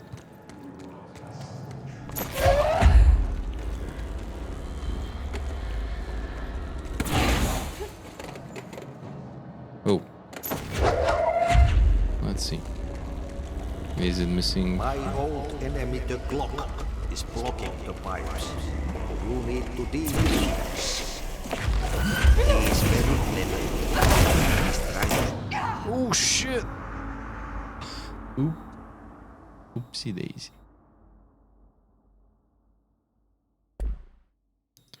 I fucked up.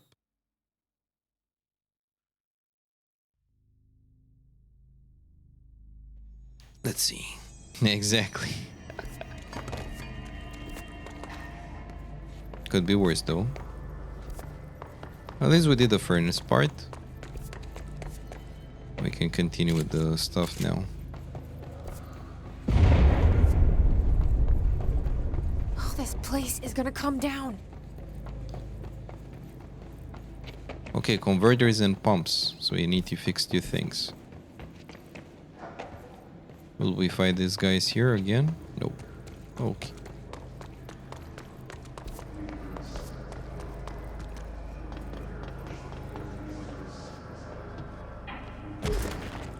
Ouch.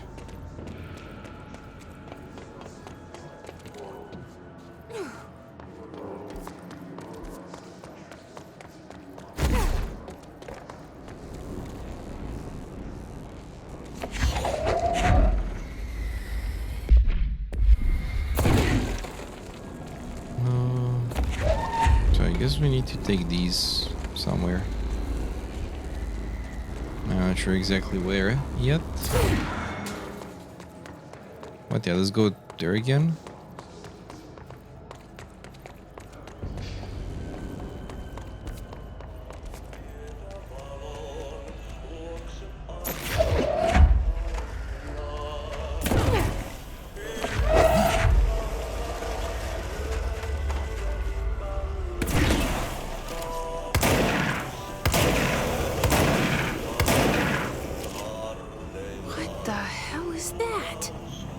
the most disgusting thing I've ever seen.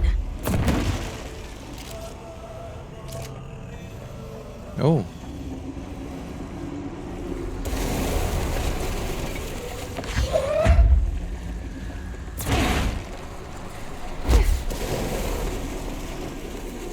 Okay.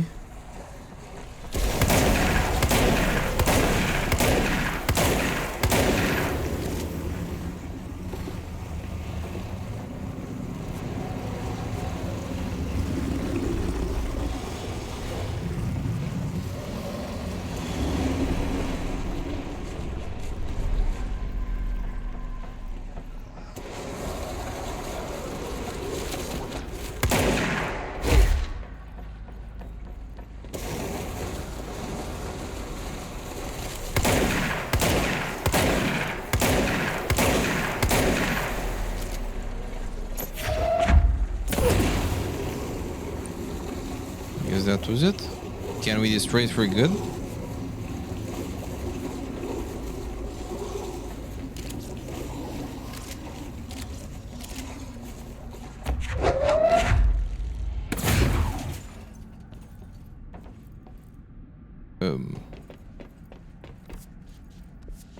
Okay.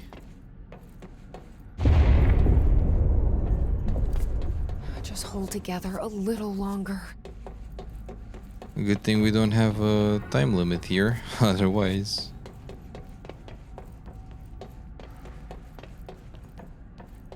Okay, it seems to be clear.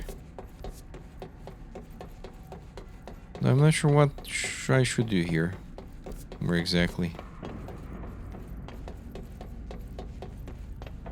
Oh, yeah, get the reward. Ritual impulse material. I guess that was it for now.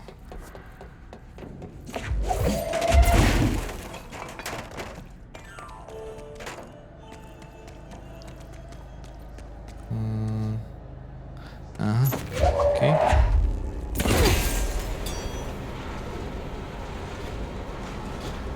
Cooling water.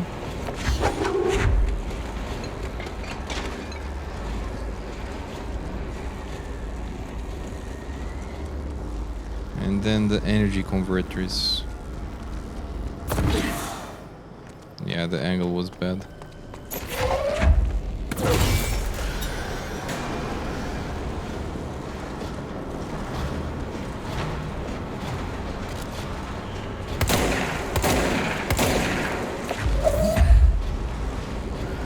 One more.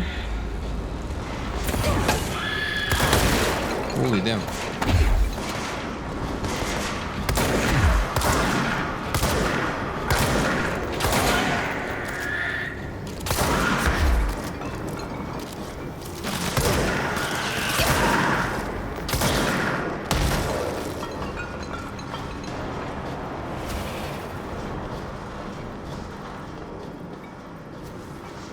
Whew. Okay.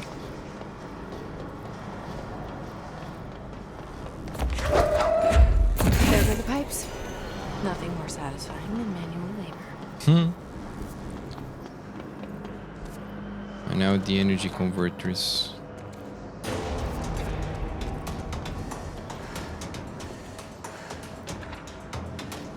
Clock complaint.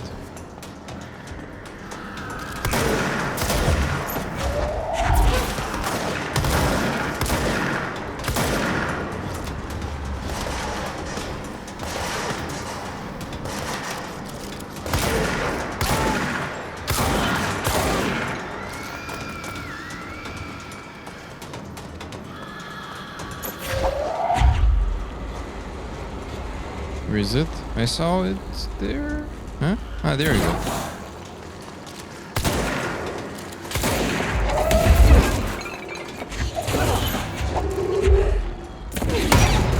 Ouch. Here's if we can go out now this direction. Furnace chamber. Apparently not.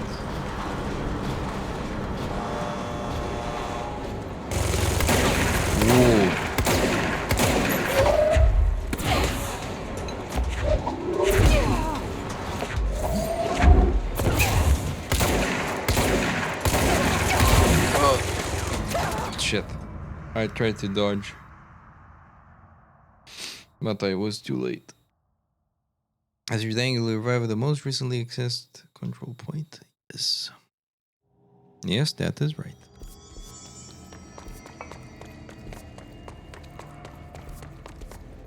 Yeah, I didn't expect that big boy there. Just hold together a little longer. We lost a bit of currency, but that's not such a big deal. Okay, I guess we have to defeat him and then...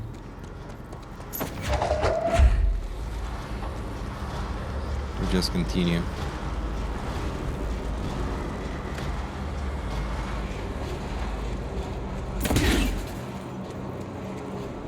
Power plant.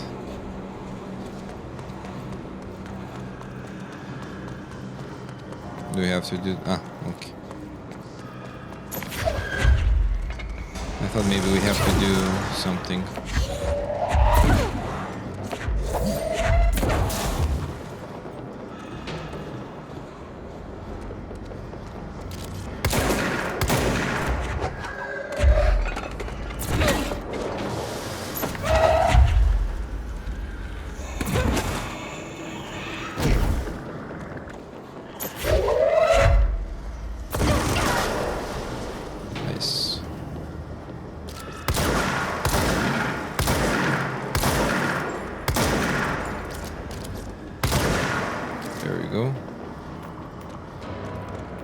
Big boy.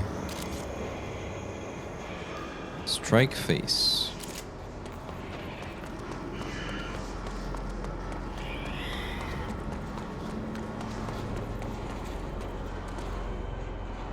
Okay. And now I guess we can access the other parts.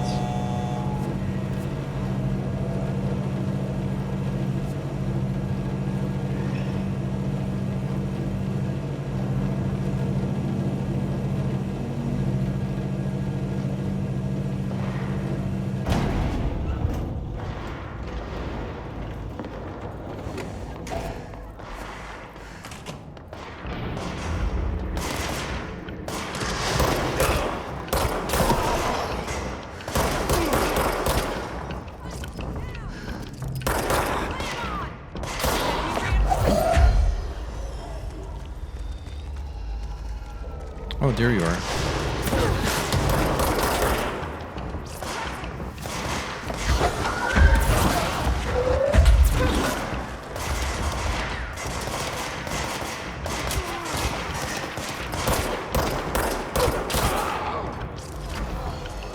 Yeah, I don't want to let them die. Cool down.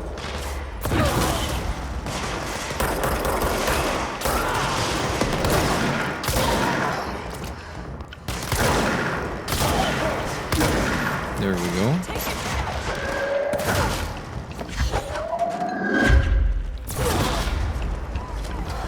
Oh shit. Oh shit.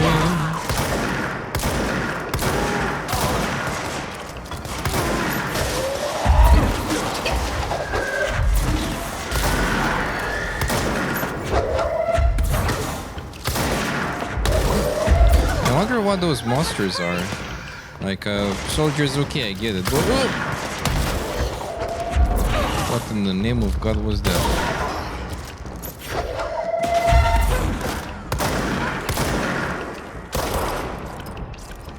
Ooh.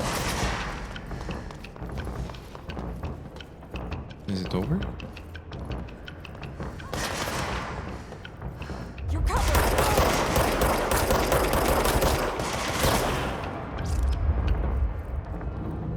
Ooh, I think now it's over. Are you okay? Yeah, the HP doesn't seem that good, but she's alive. What's your read on all this? Crew feels a lot safer when you're around. I should be going. Try to stay Right. alive. You gotta lock down the lift. Okay. Now, I don't know. Ventilation.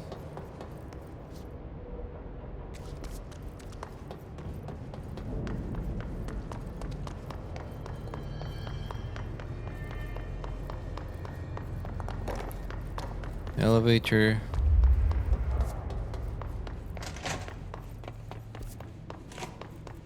Maybe we can continue from down here somewhere. Otherwise, I don't know. Let's see.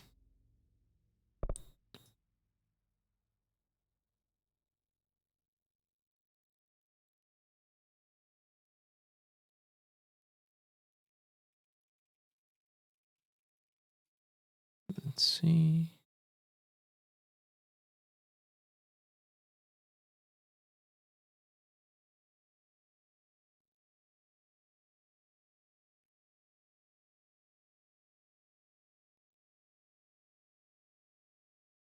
Nice.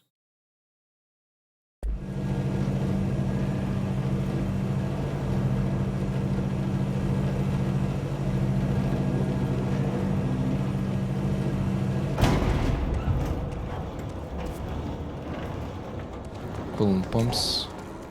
And we should have something in here. Oh, if I can get up there.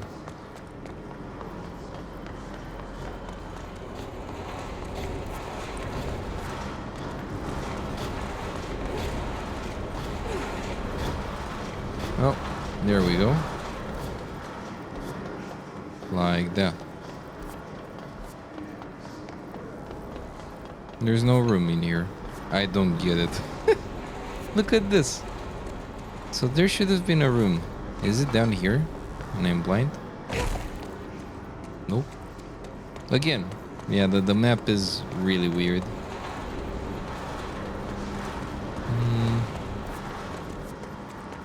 Okay, that's the place we came from. The furnace chamber.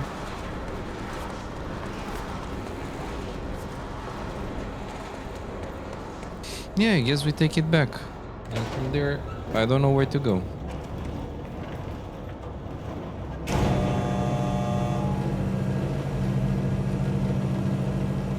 Eyes look really creepy from this position. Look at that.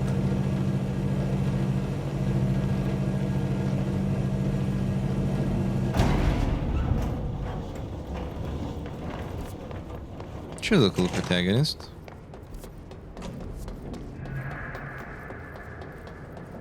Ventilation.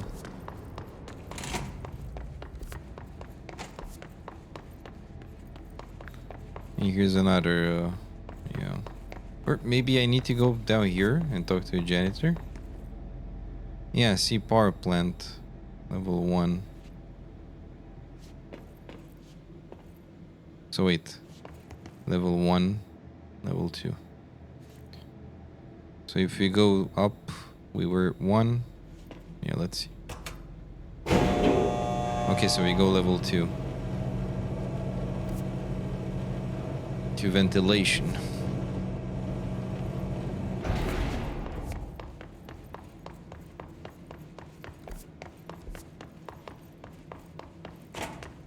Does he have anything to say? No? Okay. Energy converter is in this direction. Right? Yep.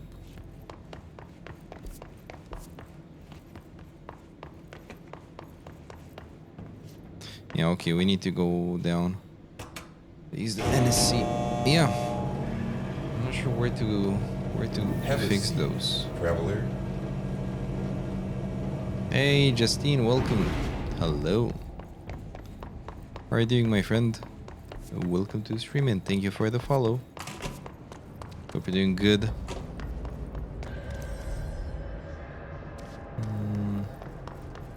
A bit lost. I think I opened this shelter, right? Let's see. Elevator. Yep. All good. Enjoying control. This is very good so far. Very damn nice game. I see where I have to go. Okay. Okay, let's see if we can find the path. Oh, energy converters this direction. Okay.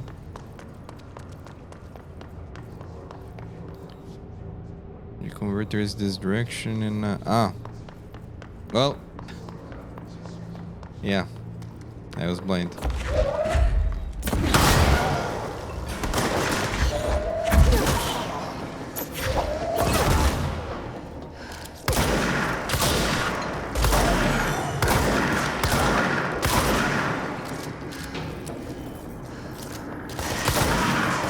There we go.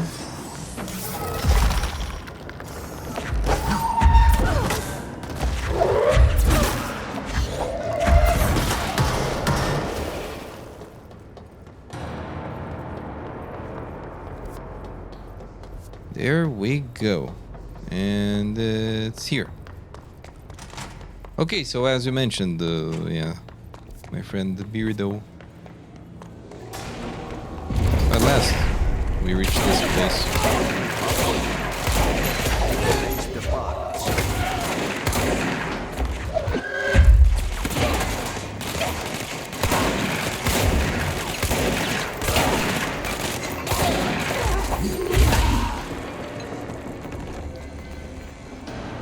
Cleanse control point. Let's go.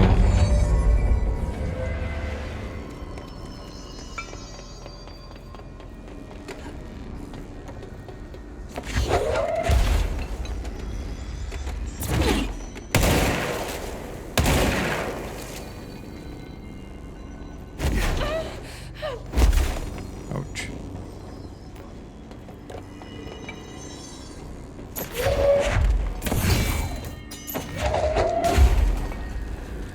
I guess there's one more. But that was it. Oh no. Okay, it opened this door. There we go. It's fried up. You need to fix it before the old twig bats inside the plant has a shit fit. Was that the doctor?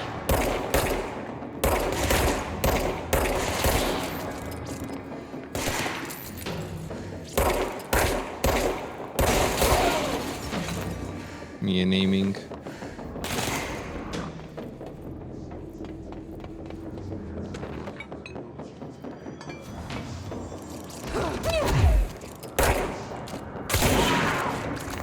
There we go.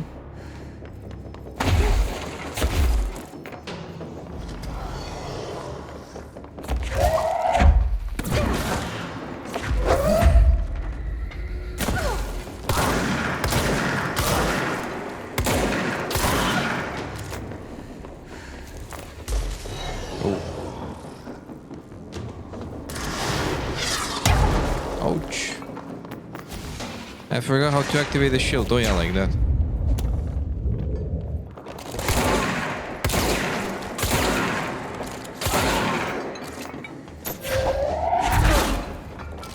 Oh, did he fall? Oh, that was very funny.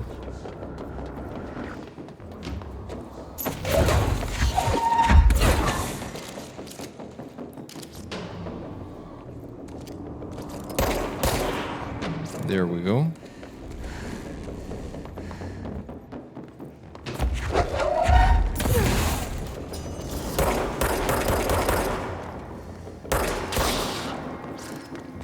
Nice. No, they're not dead. Right?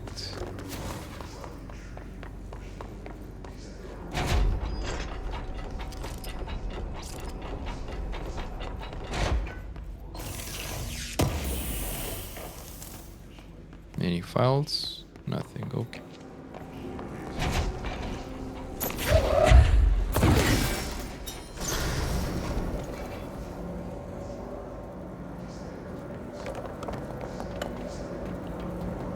Now I guess some doors opened. Right?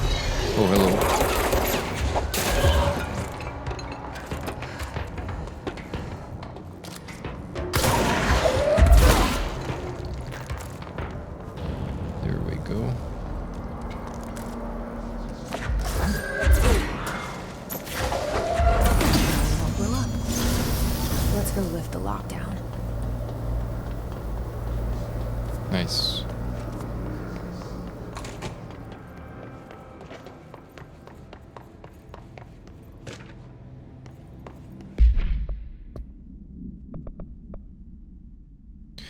During lockdown, an emergency security measure is stopping Jesse from looking for Trench's missing management team in the other section. Jesse sets out to enter the maintenance sector to find the directorial override and lift the internal lockdown.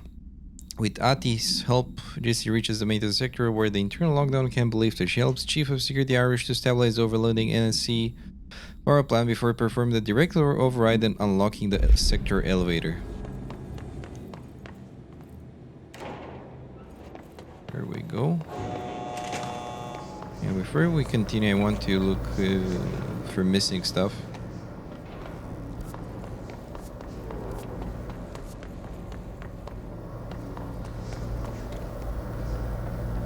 I think I've got everything.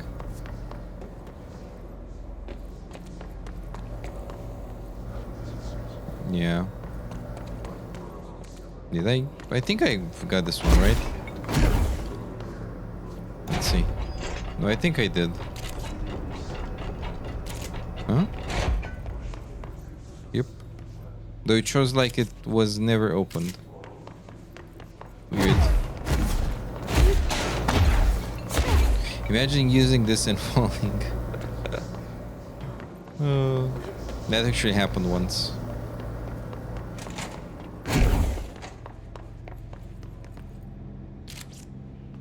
All is good.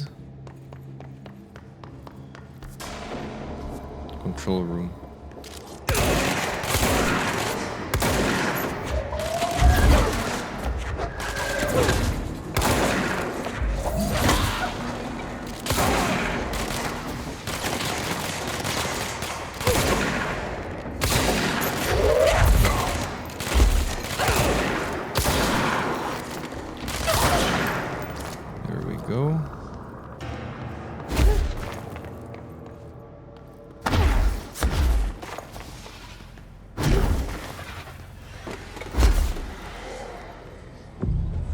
Another one. Very satisfying gameplay. I love this. Oh, it's stabilized. Wow. To protect them, forces contained. A lockdown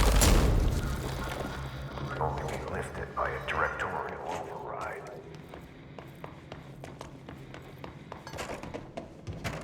This is what we came here to do.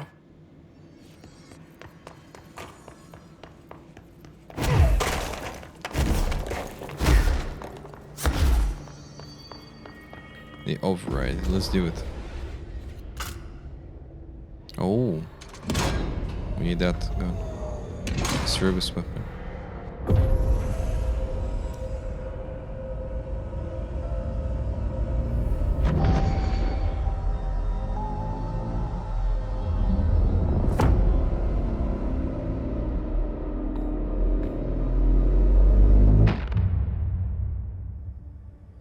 Oh boy. That's it.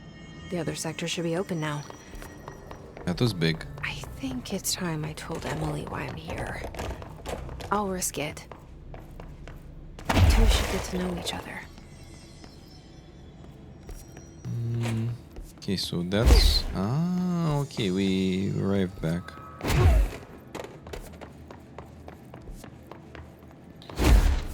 Which is nice, because we can go... Yeah, we can go directly to Emily.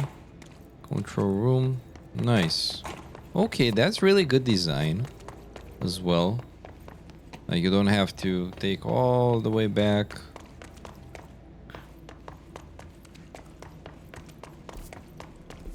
From whom knows. And now we can go back directly to... So there are 5 levels for now. And I think executive sector is the one we need to go. Oh. Central executive. Let's go. Hope has asked us to document the hiss incantation, she calls it. You mean like in person? In person, with a pencil and paper. I think Mods, weapon forms. She's trying to get us killed. Outfits. Civilian.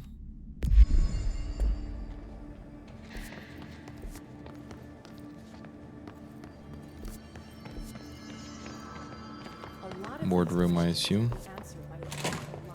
Jesse, you made it! And you lifted the internal lockdown. Let's talk, Emily. Listen, Emily. Screw it. Just tell her. I haven't been completely honest. I have a younger brother, Dylan. When we were kids, we found an old slide projector in Ordinary's landfill. The slides created doorways to other places. Bad things happened. Came through. That's all she gets. The rest stays locked inside. But we found help. Through one of the doorways, we met something. A being. A being? What kind of being? It's hard to describe, but she helped us. We managed to turn the projector off. The bad things that came through the doorways were gone. After that, your people came. Tried to grab us. I ran away. They got Dylan. I left him behind. Bureau agents took your brother? Yes. You covered it up. No one believed me. I just want to find Dylan. I've been looking for him ever since. What happened to the slide projector? It sounds like another object of power. I thought you took it. The Bureau. Along with Dylan. I've never heard of it. But around here, I assume everything's classified. You know, I looked into the Ordinary AWE case files after you mentioned it. Trench and Darling were both involved. A large area of the containment sector was reserved for it. The case hasn't been active for a long time. I have no idea if anything's still there. Can you tell me more about this being you found? Let's hope you two get along. She's been with me ever since Ordinary.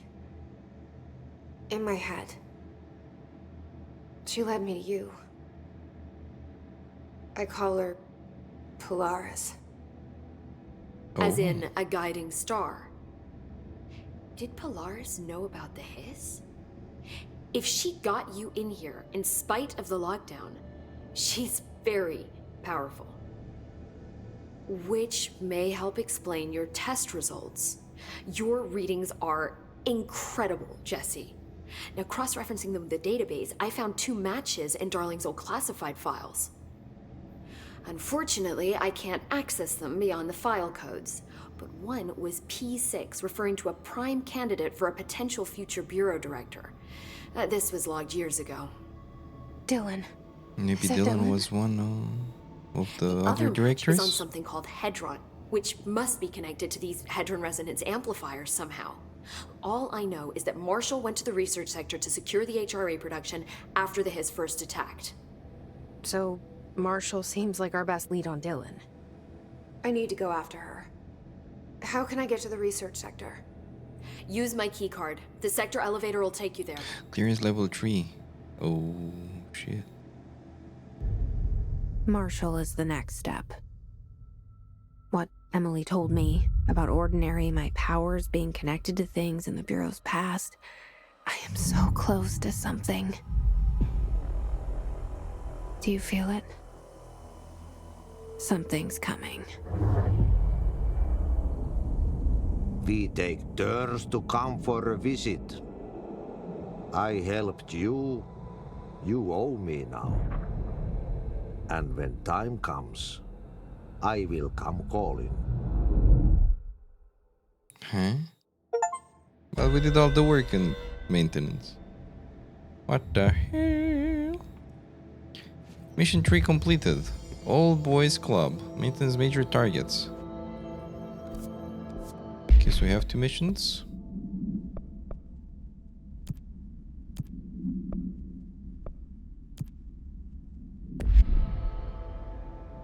Oh shit, that's timed. Okay. Well, I think... Yeah, I think I'm gonna leave that for next time. It went pretty well, to be honest. Let's see, mission select. Oh, unknown caller, directorial. Okay, so we did 3 big missions. Because I guess otherwise more missions would appear. Very nice. Beautiful. Well, my friends, I think that's it for today. I hope you enjoyed the stream. And if you didn't enjoy the stream, then I hope you still enjoy the day. Let's see if I have anyone to raid, and I do. Very nice. I've been enjoying Control a lot. Like I have, besides the map being a bit weird at times or hard to understand at times, I don't have anything bad to say about it. It's very nice. I'm gonna raid Mr. Letters that's playing Dune Awakening. Looks fun so far. So yeah, let's give him a heart raid. And this time I'm gonna play some maybe some Clone Hero, where we're gonna continue with Control until we finish at least the main game, because from what I understood it has a good amount of how do you call it? Has a good amount of side missions, and also we have the DLCs. So yeah, thank you so much for joining, my friends, and I wish you an amazing weekend ahead. I might stream tomorrow as well, but I'm not sure about the hour. So yeah, until next time, I wish you the very best. Have a good one. Bye bye.